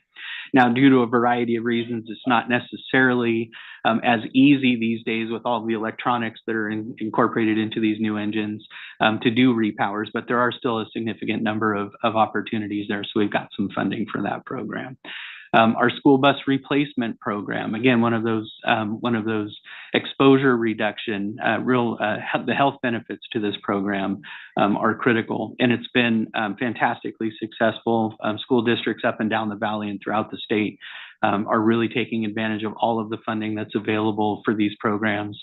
The valley has really stepped up big in terms of their interest in this program, so we're funding that with another $21 million. Zero emission forklifts is a component that we've recently launched and we're very excited about. We're working with manufacturers and dealers right now to understand the types of projects that are out there. We've already got a lot of interest in the program, so we've got a $4 million allocation for that program. And then the Ag Burn Alternatives Program. This supports the phase out of agricultural burning in the San Joaquin Valley. This has been unbelievably successful over the past several years, and so we're continuing with a significant investment in that program for the coming fiscal year. And so moving on to advanced technology and vehicle programs, the statewide electric transit bus transit school and shuttle bus program. This is the Volkswagen Mitigation Trust Program. We're really at the tail end of this program. This was a $130 million program a couple of years ago, and we're forecasting just that remaining piece is all that's going to be necessary for the next fiscal year to completely implement that program. We're actually working with the state right now on the potential to try and steal other states' money that may not be as effectively being utilized. So we're working right now to see what we can do to bring more of that money here to California and particularly into the Valley. So stay tuned on that one. We may have other things in the works there. Our public benefit grants program provides funding for zero emission and near zero emission vehicles in public agencies, primarily light duty vehicles. So plug-in hybrids and electric vehicles for public agency use. And again, to support that, we've got our Charge Up EV charger program. This is primarily for light duty vehicle charging infrastructure, smaller scale projects throughout the valley, and we're supporting that with another $2 million investment this fiscal year. The OK Produce project that we talked about and that your board has heard about, we've got about 11.2 million of that project that's going to be allocated for this next fiscal year. It's moving forward right now. We're working on contracting in that project and really getting that project off the ground. So we anticipate a significant investment in the coming fiscal year for that program. And then the Watt EV electric charging depot project that we brought to your board just a couple of months ago, we're forecasting a significant amount of that funding to be utilized in this next fiscal year for the construction of those two charging stations. And then finally, the restaurant charbroiler technology program. This is to install advanced filter technology for under fire charbroilers. It's something that we've been working on, sort of on the technology advancement side, pushing the envelope, seeing what's out there, and really pushing hard to implement that restaurant charbroiler technology where we can. And so another significant portion of our spending plan includes the funding that's available in the AB 617 program. We have the 4 community emission reduction program communities, South Central Fresno, Shafter, Stockton, and then Arvin Lamont. And so these have been previously approved by your board. The categories on this slide, and I'm not going to go through each one of them, but the categories here are consistent with your board approved strategies within those SERPs for those individual communities. And so we've got $105 million in community air protection funding in total allocated to those SERPs in those individual communities. And that concludes my presentation, and I will hand it back to Morgan. Good morning. At this point, I will go over some of the financial details of the recommended budget. Here we go. A little bit of a lag. Since Samir covered kind of the scheduling issues around our budget, I'll kind of skip ahead a little bit. And first, I'll provide an overview of the requirements of the district's administrative code as they pertain to the annual budget process. Then I'll present on the next few slides details of the operating and non-operating budgets. So when it comes to the adoption of the budget, you're consistent with the district's administrative code. Your board adopts the budget resolution at the object level, except for the fixed asset accounts, the capital accounts, which are adopted at the sub-object level. So for the district's budget, the object levels are the salaries and benefits object, the service supplies object, and the fixed assets object. So the first two of those adopted and controlled at the object level. The fixed asset capital expenditures, they're controlled down at the sub-object level, which are things like computer equipment, the automobiles account, things of that nature. In your handout, you should, or we're provided with a 4-page budget summary report. Page 1 of that report is the high-level budget summary of appropriations and revenues. Page 2 has the schedule of estimated revenues, with the operating revenues on the top half of the page and the non-operating revenues on the bottom half of the page. Page 3 are the operating appropriations, and then page 4 represent the non-operating appropriations. So as we go along, I'll be referring to the details that are on these reports if you would like to follow along. This chart provides a high-level overview of the fiscal year 24-25 recommended budget appropriations. The total appropriations are about $650 million, with roughly 90% of those, or $575 million, on the non-operating side, with the remaining 10 or so percent, $74 million, representing the district's operating budget. The operating budget is dedicated to the district's internal operating costs for achieving its mission. Operating costs include staffing, service supplies, and fixed assets. The non-operating budget represents primarily incentives that the district provides in the form of grants for voluntary emission reduction projects. If you wish to follow along on your budget documents, this will be starting on page 2, the top half of page 2 on the documents on the operating revenues, with specific focus on the column that is titled, what is the title here? Recommended 24-25 budget. So it's about right in the middle of the page, that column. The estimated permit fees for 24-25 is estimated at $21.3 million, which is 3% higher than the estimated 23-25 amount. Projected revenues for 24-25 are conservatively estimated based on actual revenues received year to date in this current fiscal year. On the next item, we have the Section 185 federal non-attainment fees that apply to certain major stationary sources here within the Valley. These fees are required under federal law, and they're estimated at $360,000 for the next fiscal year, which is conservatively estimated based on the actual revenues received this year, as well as a federally mandated CPI adjustment that we have to make to these fees each year. The next line contains the Advanced Emission Reduction Option, or AERO fees. These fees are applied to facilities with boilers, steam generators, and process heaters in support of accelerating the deployment of advanced control technologies. We expect to receive about $4.6 million in AERO fees in the next fiscal year. This is $2 million higher than the estimated revenue for the current fiscal year, and this is due to recent amendments to the rule to further increase the stringency of emission limitations within the rule. Interest revenue is expected to be about $2 million. Fresno County Treasury handles the district's fund investments and provides a very competitive interest rates for the district. Residential furnace penalties are estimated to be $200,000 under the district's ongoing implementation of the district's residential furnace regulation. There is, I think, currently right now just one more category where people have the short-term option to pay fees under that rule as the technology is advanced to further reduce emissions. Moving on to operating grants. These operating grants help the district to maintain air monitoring stations, help develop air quality plans, develop rules, support enforcement, permitting, and public outreach activities here at the district. State subvention, EPA 105, EPA 103 operating grants are expected to remain consistent with prior years, and revenue is estimated at $2.9 million. We expect to receive $12.7 million in state AB 617 grants to support the district's implementation of state mandates under AB 617. It's important to note that this funding is included in the current state approved budget. So, it's not tied up with all the issues that we're currently seeing in the state side with the budget deficits right now.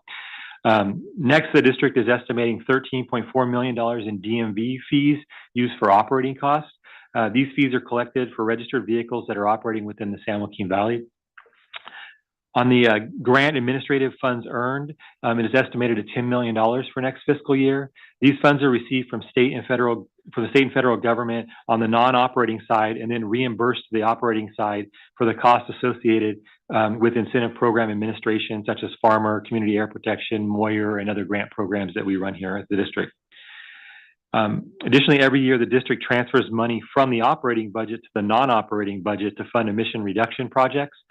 This recommended budget includes a transfer of $5.3 million to support incentive program implementation. This budget also includes the use of approximately $9.2 million of fund balance. So now let's move on to the operating appropriations. This is on the operating appropriations is the recommended budget located on page 3 of your handout. This slide summarizes the changes in the operating budget at the object level. If you refer to your handout, the numbers I'm showing here are in the budget to budget comparison column. This column shows the difference from last year's adjusted budget to this year's recommended budget for each account, with the subtotal at the bottom of each object level. This slide is showing the budget to budget comparison for the total of 3 object levels in our operating budget. The proposed operating budget shows a 1% increase compared to last year's adjusted budget. As you can see from the slide in your handout, salaries and benefits in total are up about $620,000. service supplies are up about $200,000, and the fixed asset accounts are up about $80,000. In the next few slides, we will go over the changes in each of these object levels in more detail.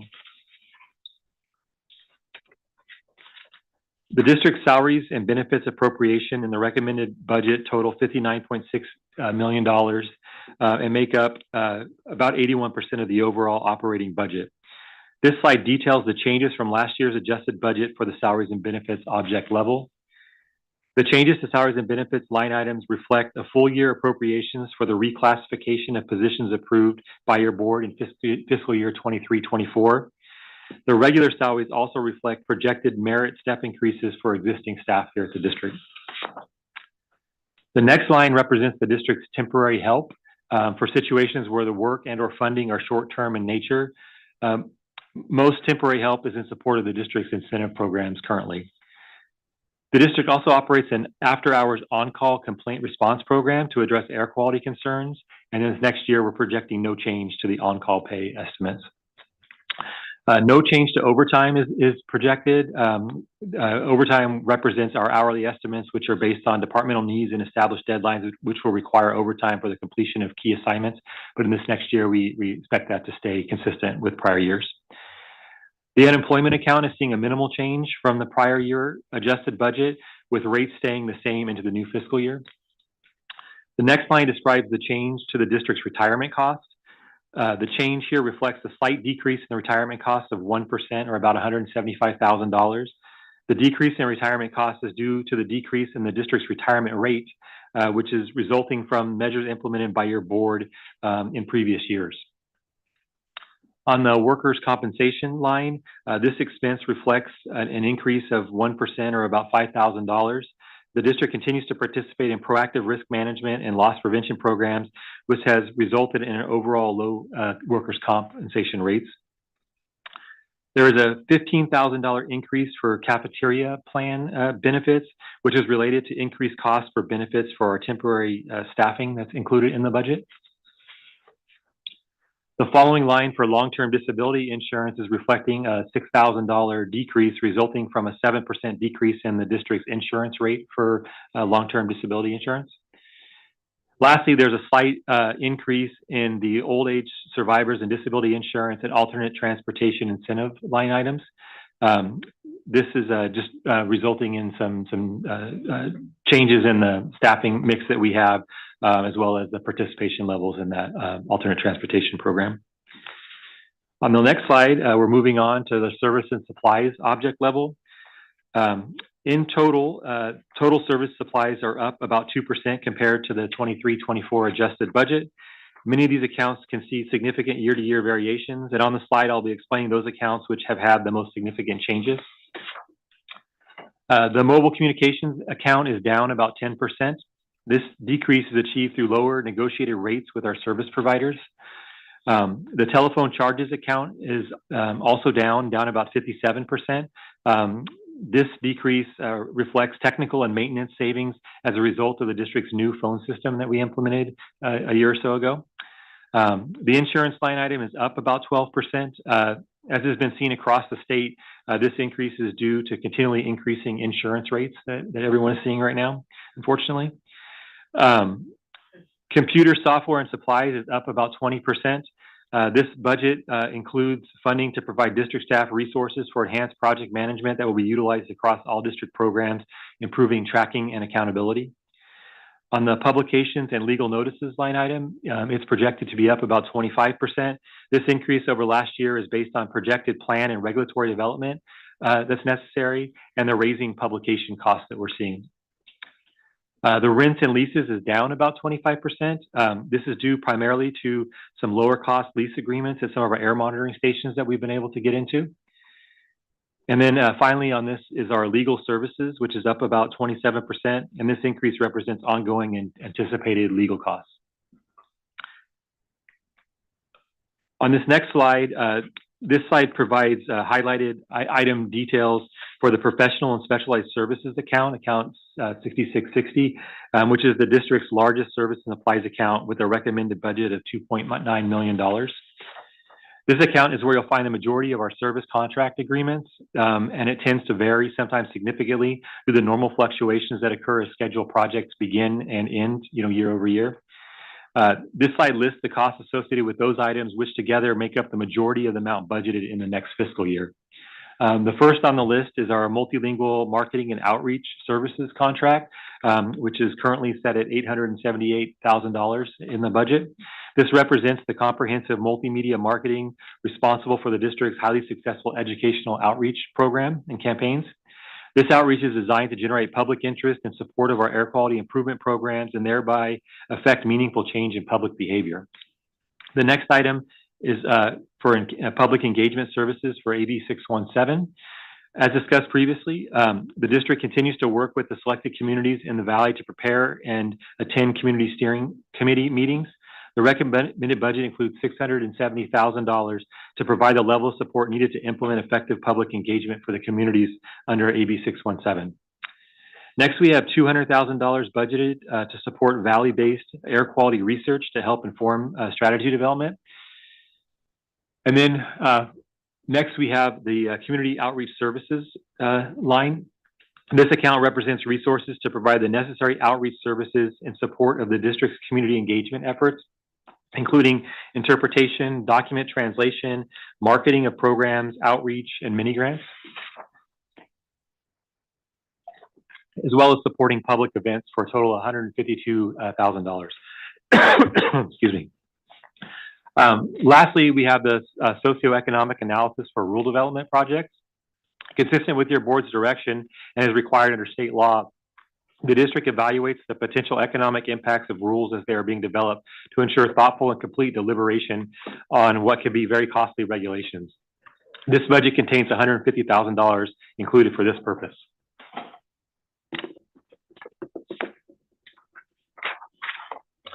Next, we will take a look at our planned capital spending.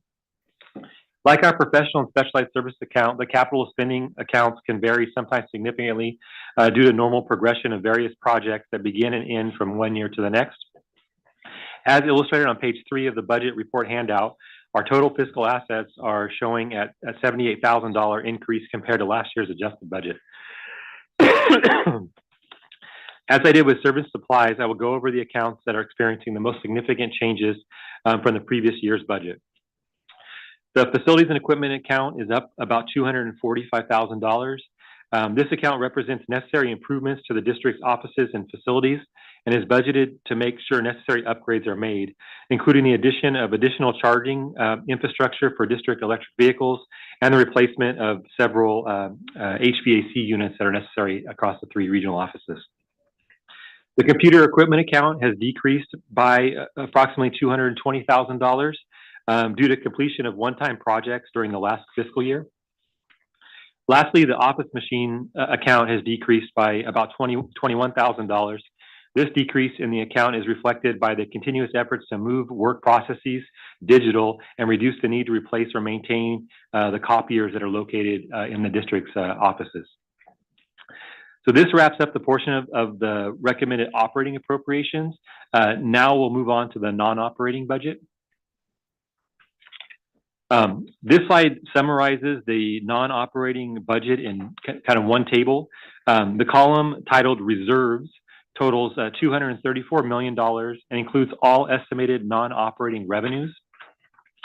The next column provides a detail of the new revenues, which total $341 million. Taken together, there is over $575 million for the 24-25 non-operating budget.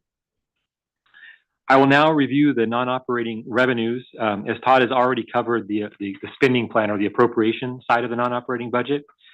The first line is the pass-through portion of the air toxics fees collected by the district on behalf of the state, and then we send those fees to the state annually.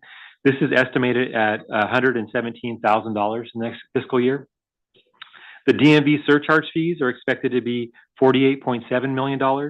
These funds are used for a variety of district emission reduction incentives, such as the district's public benefit grant programs, the Tune-In, Tune-Up program, truck replacement, ag equipment replacement, and the technology advancement program. The district's revenue for Carl Moyer program is estimated at $19 million. The indirect source review and voluntary emission reduction agreement mitigation fees are estimated to be $15 million.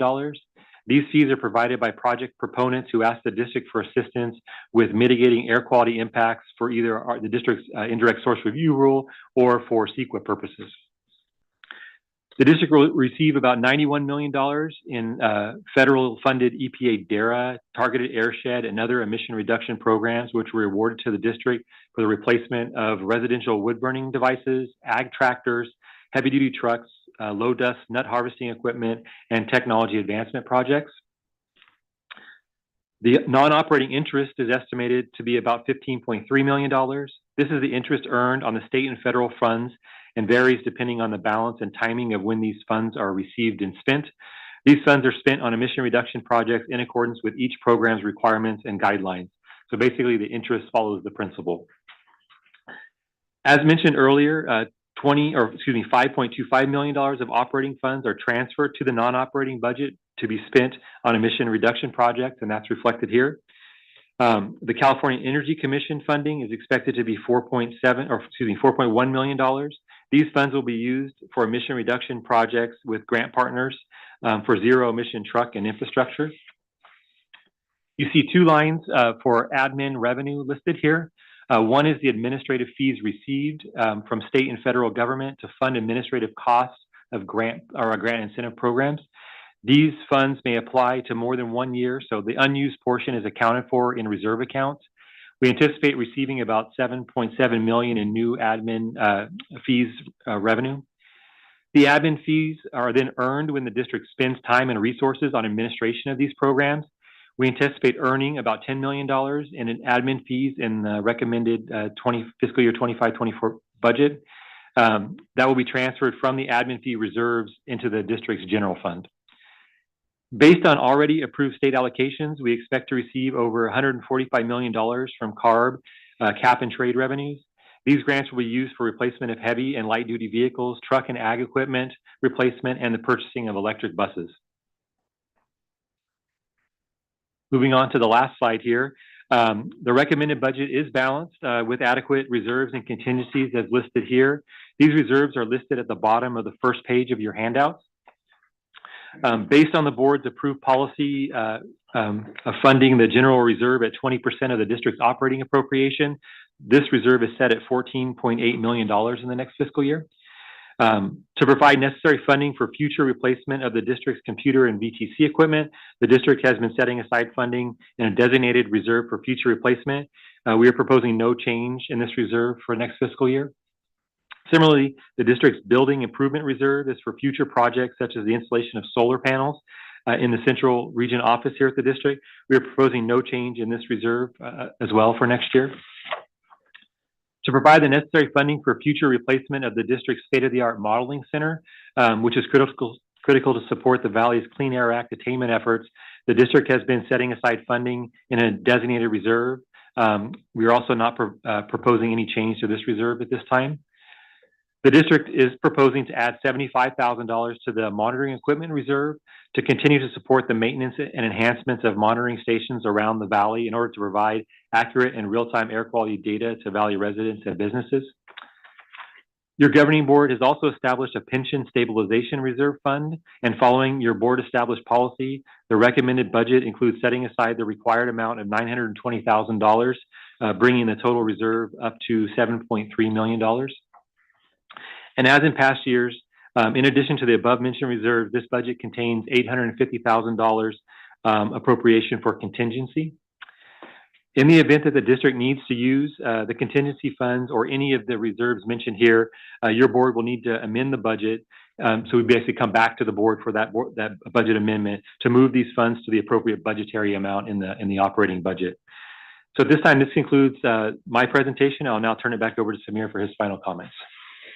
Thank you, Morgan. I just wanted to express gratitude again to the subcommittee, to the entire board for all of your leadership over the years and pulling together the principles that went behind developing this budget. As you can tell, it's really just a point in time on this ongoing journey of cleaning up the Valley's air.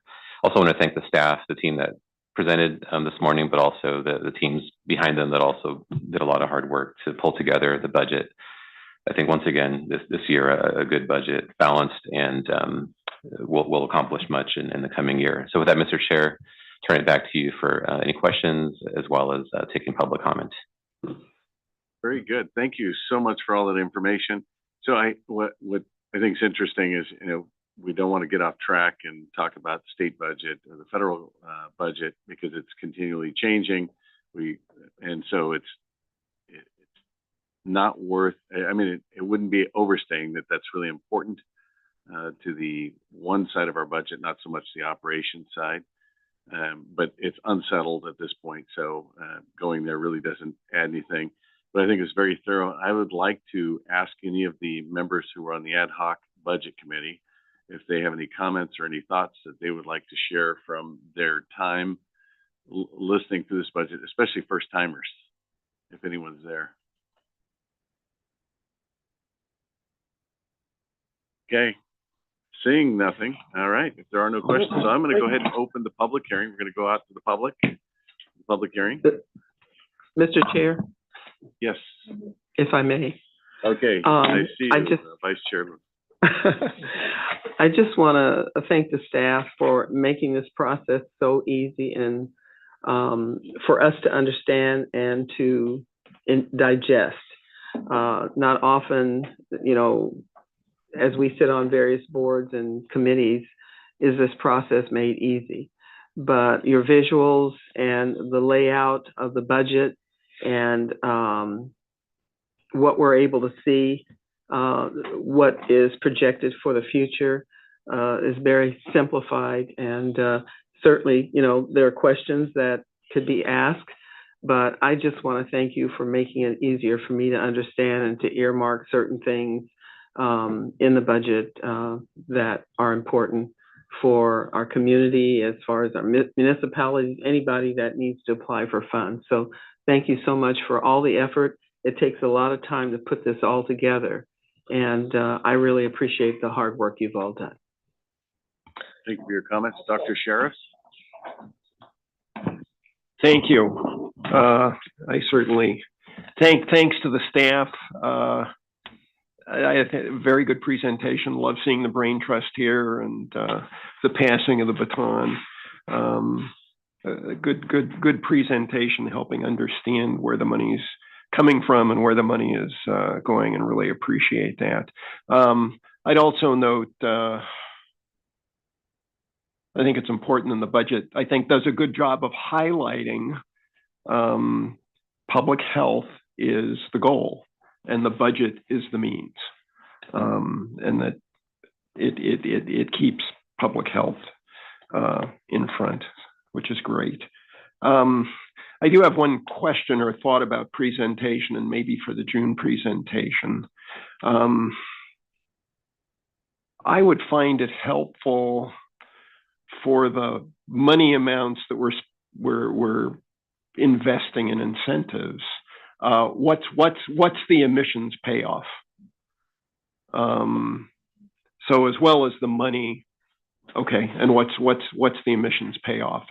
And I don't think it's good. I wouldn't expect it the place we're going to debate the value, in quotes, because we understand lots of values go into deciding where the incentive money is going to be spent. Sometimes we have more say and less say. But I think it is helpful, particularly in view of, as our chair commented, budget uncertainty. It helps us think about what ifs.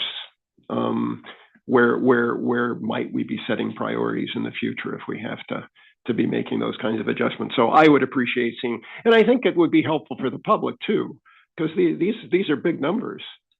This isn't just millions of dollars. Wow. $1.2 billion, $1.3 billion over the last 2 years invested in the Valley, invested in public health in the Valley. So I think it would be helpful for the public to see more clearly where some of that benefit lies. It's not just money, it's the emission reductions, and that we can see how those would affect Valley health. I have 1,000 other questions, but I want to let other people have a chance to ask their questions and comments and hear from the public too. Very much. Dr. Pacheco Warner. Thanks. I just wanted to say that I've seen over the years the investment pay off on the community outreach. So many more people are now knowing about things, and it's really paying off. I have a quick question about the monitoring equipment reserve and how that plays into. Is that the only place in which you're drawing from for monitoring equipment updates, or is there like another fund where that's coming from? Yeah, Mr. Chair, if I could just respond really quickly to that. So yeah, and feel free to add more detail to it, but just at a high level, yeah, there are certain levels of equipment, including the refinery air monitoring equipment, where we set some funding in reserve, and then every so often we'll have to go back and basically upgrade that equipment at the end of useful life. But we do make appropriations in the budget as well on an ongoing basis to replace equipment through our regulatory network, and so you'll find that in some of the asset accounts, and we can have I can share more information with you on that based on specifically where you're looking. But so basically it's not the only it's not the only place in the budget for making those types of investments. Yeah. Okay, great. Because I just was going to ask in terms of some of the emerging things that have happened over the last year where you've needed to take out monitoring, particularly the mobile monitoring.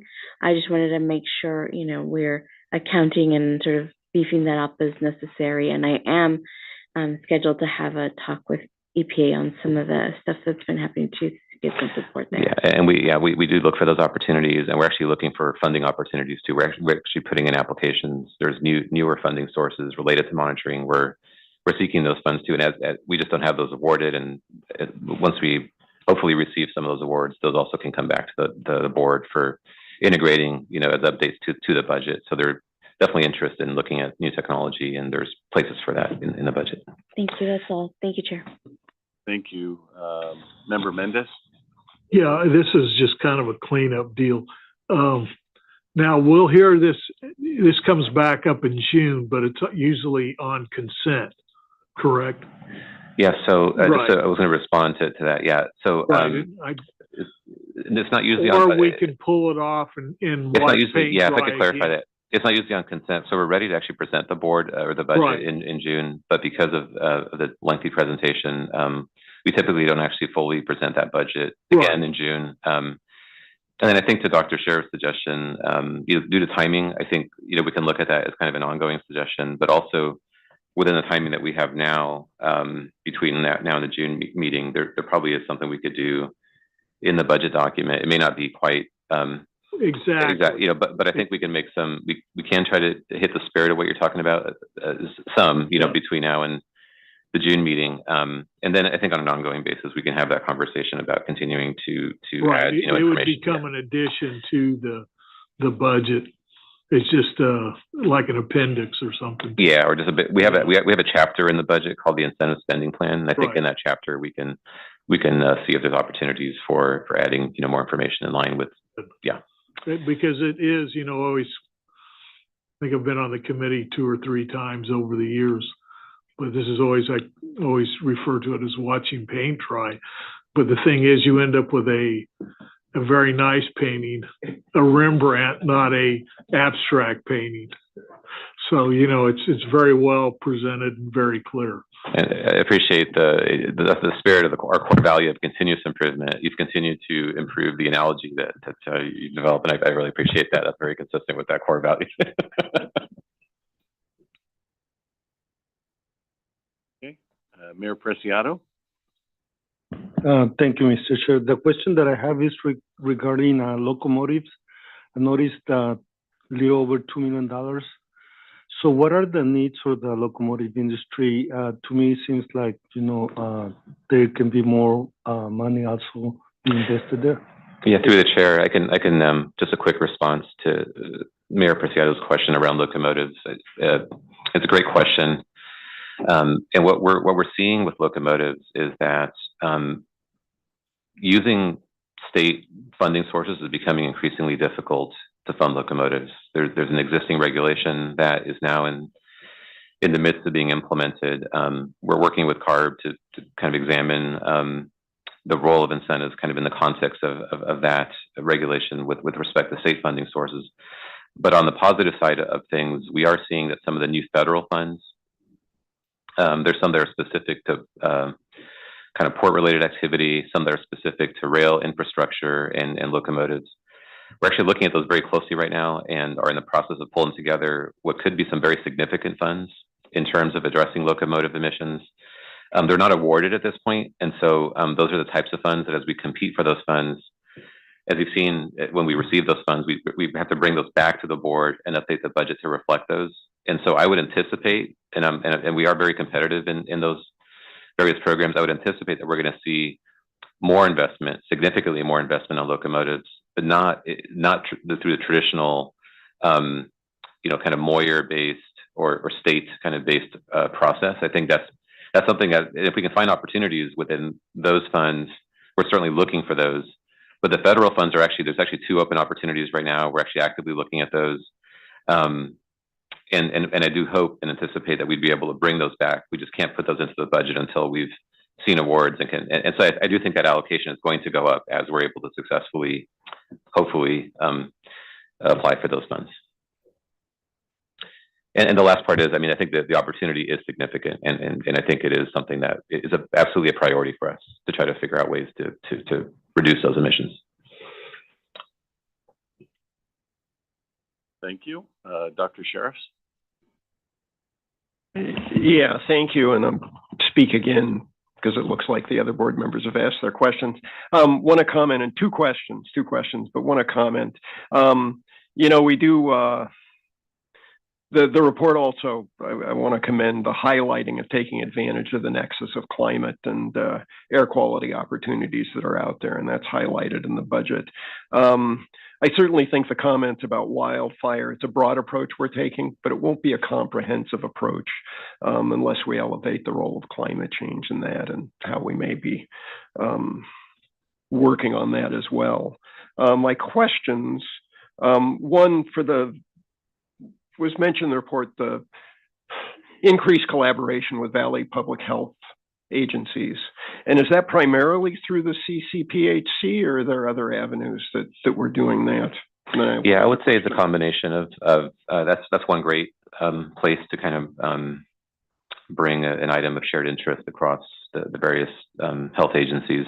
But we also have good relationships one-on-one with individual agencies as well that we take advantage of and can often utilize to, you may have noticed, for example, Fresno County Health Officers actually integrated into some of our outreach materials, and so we're continuing to kind of build those up, and especially coming, there were some high workloads kind of associated with the pandemic that we're really just front and center, and we're, I think, utilizing all the resources often within these various agencies that I think as we now move forward, and there's always a high workload everywhere, but I think there's a little bit more space to engage on shared issues, and that's something that's definitely a priority for us to keep looking for those opportunities.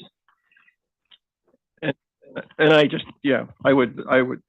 looked at the website for CCPHC. I'm not sure how often they're meeting, so I'm not sure what I want to volunteer myself for, but I'd be happy to be available to try to help. So, let me know when those meetings come up, and I'll try and... Much appreciate that. Yeah. We'll keep you posted.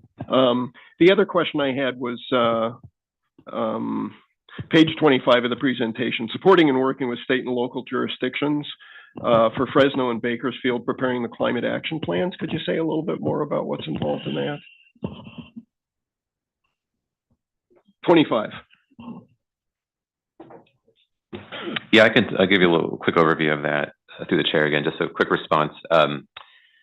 So this was quite a large funding opportunity under the Inflation Reduction Act. It's run through EPA and involved, the first step involved supporting local jurisdictions in taking advantage of the first kind of tranche of funding, which is related to developing what were called PCAPs, Priority Climate Action Plans. And so there were 2 jurisdictions within the Valley who by formula and by size of jurisdiction under the EPA guidelines basically qualify to take advantage of those funds. So we, from an early stage, engaged with them and just made sure that they were aware of the opportunity and that, you know, that we were basically part of the small group that supported kind of moving forward with that, because those PCAPs, as they were called, led to then an opening of an opportunity to seek implementation funding.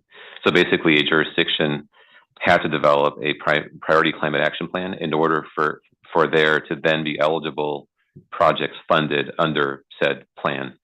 And so we supported, so Fresno and Bakersfield did put together PCAPs, and we now are in the process of supporting, and so there was actually an application deadline for the implementation grants as well. We put in a substantial, about a $200 million climate smart agriculture project application under the state's plan, as well as supported by the local plans. And so that project application would support, if funded, would support equipment transitions, alternatives to open burning, and infrastructure transitions. But there are other projects as well in the Valley under these priority plans that we have also supported. So that, you know, that's sort of the combination of different roles that we played, and there's no awards yet announced under the program. There are, we think soon there will be some, just because the funding itself is under pretty strict you know, timeframes, and it was very fast moving, and it was quite an effort just to make sure, you know, that we didn't miss out on the opportunity to actually do something with these funds.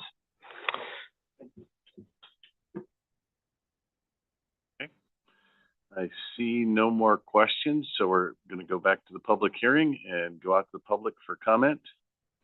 Thank you. Are there any members of the public in Bakersfield that would like to comment? No public comment in Bakersfield. Thank you. Are there any public comments out of Modesto office? No public comments in Modesto. Thank you. Are there any members of the public in Fresno that would like to comment? I do see one coming up to the podium.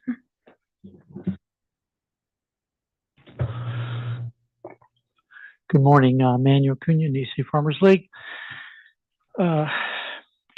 First, I want to thank staff, Samir and the executive team. Very complicated process. In an hour and a half, 2 hours, you did the entire Clean Air Act and all of the 7 different SIPs that you have submitted for this air district to the ARB and the EPA. So great job. First thing is I want to acknowledge the board over the past years in their efforts supporting agriculture. I want to thank the California Air Resources Board Study Agency under Jan Sharpless way back in 91, 92 of encouraging that science is the key, research is the key to know what to regulate versus people talking and just giving a bunch of things like putting a bag on a cow to collect the manure when it's ready to drop it. So we catch the ammonia, we catch the emissions, real and true facts that EPA had in 91, 92. So we've come a long way from people making absurd comments to real research to resolve the problem. As you can see behind me, that chart really says the answer of what this district has done with the funds, the incentives. The greatest thing is the collaboration. And again, I want to thank the entire staff at the Air District for working with all of our farmers, growers, ranchers, dairymen, people working in the hills, cattle people, and so on. Again, thank you, Samir, for all of that and your entire staff and team and the board. I also want to acknowledge that the $575 million does not include the USDA funds on top of this, which is somewhere around $300 million by USDA in 2008, and the $300 million so by the industry. So there's another $600 million to deal with farm tractors, to deal with the CMPs, the conservation management practices, all of those great things. One thing I would like to ask, and I know that Ryan and Shiraz and Todd and everybody else, is working on trying to put together a meeting on the burn situation because the governor's budget has removed all the support. And yet we went into this a year and a half, 2 years ago, hoping that we would have incentives to help us continue. Because it's not just a 1-2 year thing and then no more help. It can't happen because we're taxed with a lot of things called sigma, et cetera, market demands on our crops, and the walnut industry's in the tank for the last 2 years. The price has been a disaster. So making sure, but my comment is, maybe Samir, I know that we've talked about this. We're pulling together a burn meeting with the chippers and grinders. We have some grinders that, we had people that pushed, piled, and burned for years, and they've done a tremendous job for our farmers. Those folks didn't have grinders, okay? They were just push, pile, and burn, and then continue the piles. And then now we have a few of those growers or chipper type guys that need help in purchasing a new chipper grinder because they don't have any old ones. We had to turn in one and et cetera. So maybe we can look at that out of the funding that we have for ag in the burning of 24, 25 year, then maybe we can allocate maybe $2 million to help first-time folks that have actually been pushing and piling and land leveling for years, not somebody new, but somebody who's been existing. So I don't know if I need to bring that forward or if you will allow the staff as a board to have that flexibility of that 40 million or whatever it is for ag burn, that we can still use it to help some of our. Thank you, Mr. Chairman. Are there any other members of the public in Fresno that would like to make a comment? Seeing none, we do have one online comment. Connie Young. Welcome, Connie. Hi, good morning. This is Connie Young, Fresno County resident, retired registered nurse, and volunteer with Citizens Climate Lobby, also known as CCL.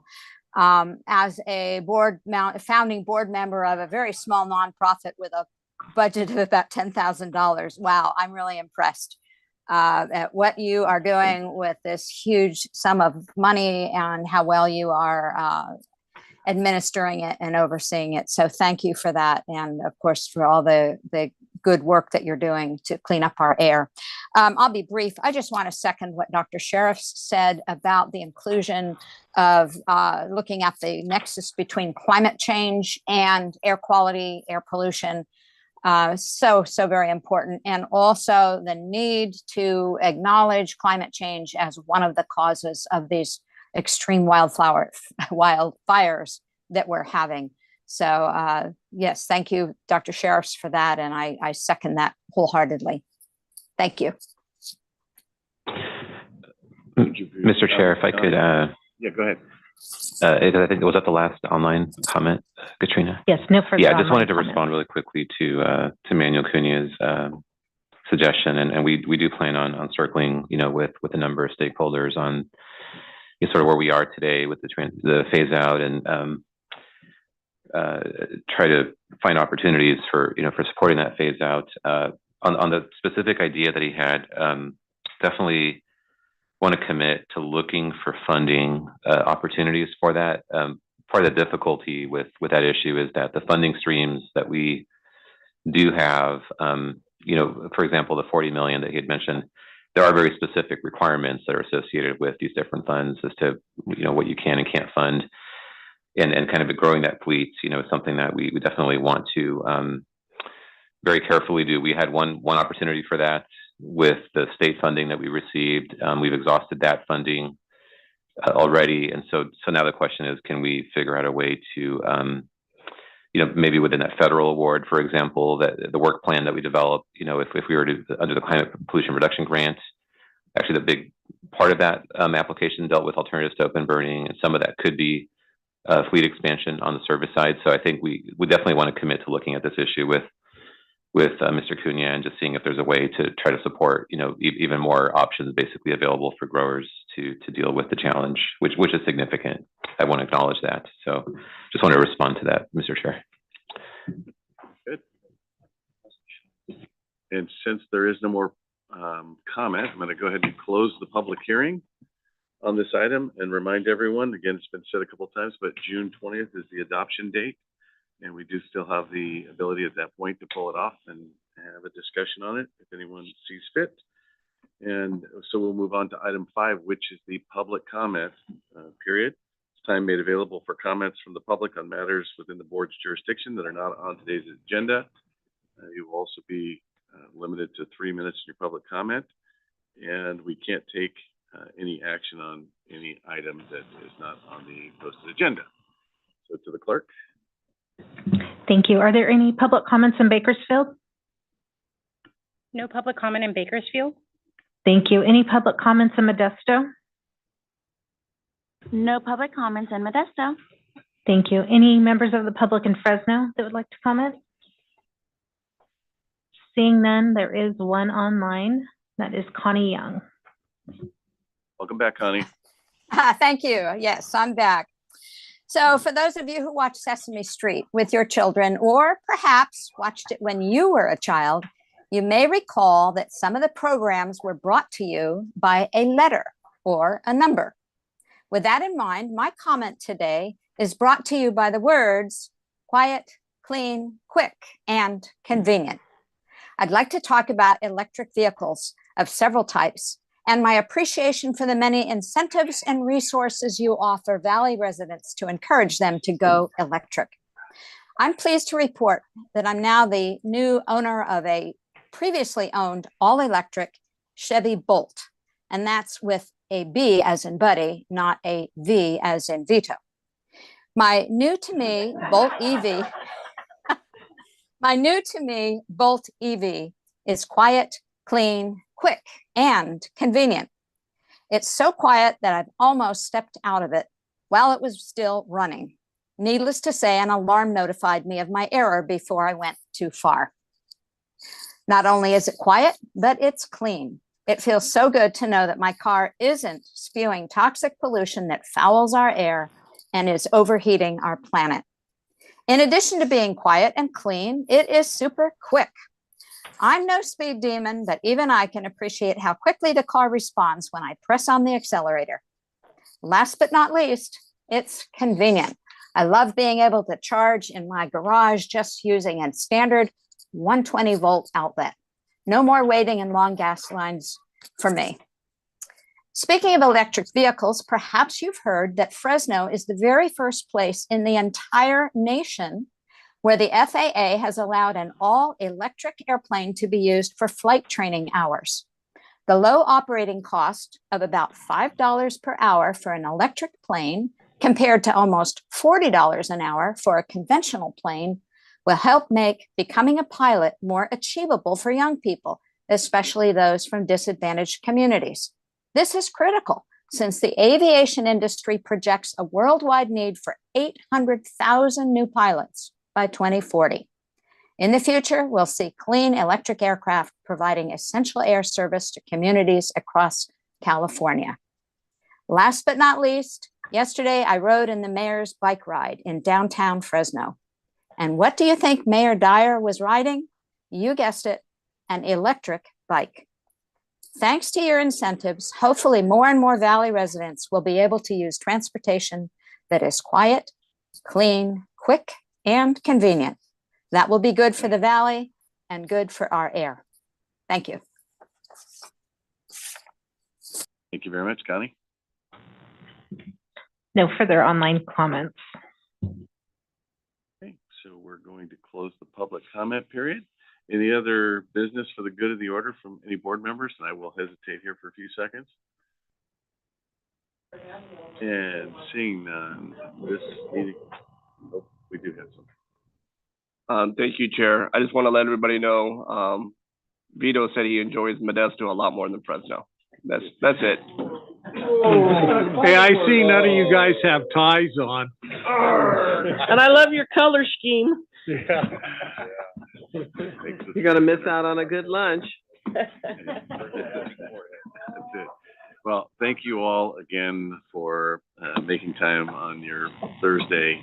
And this meeting is adjourned at 11:35. Thank you. We miss you, Vito. Thank you. I miss you guys.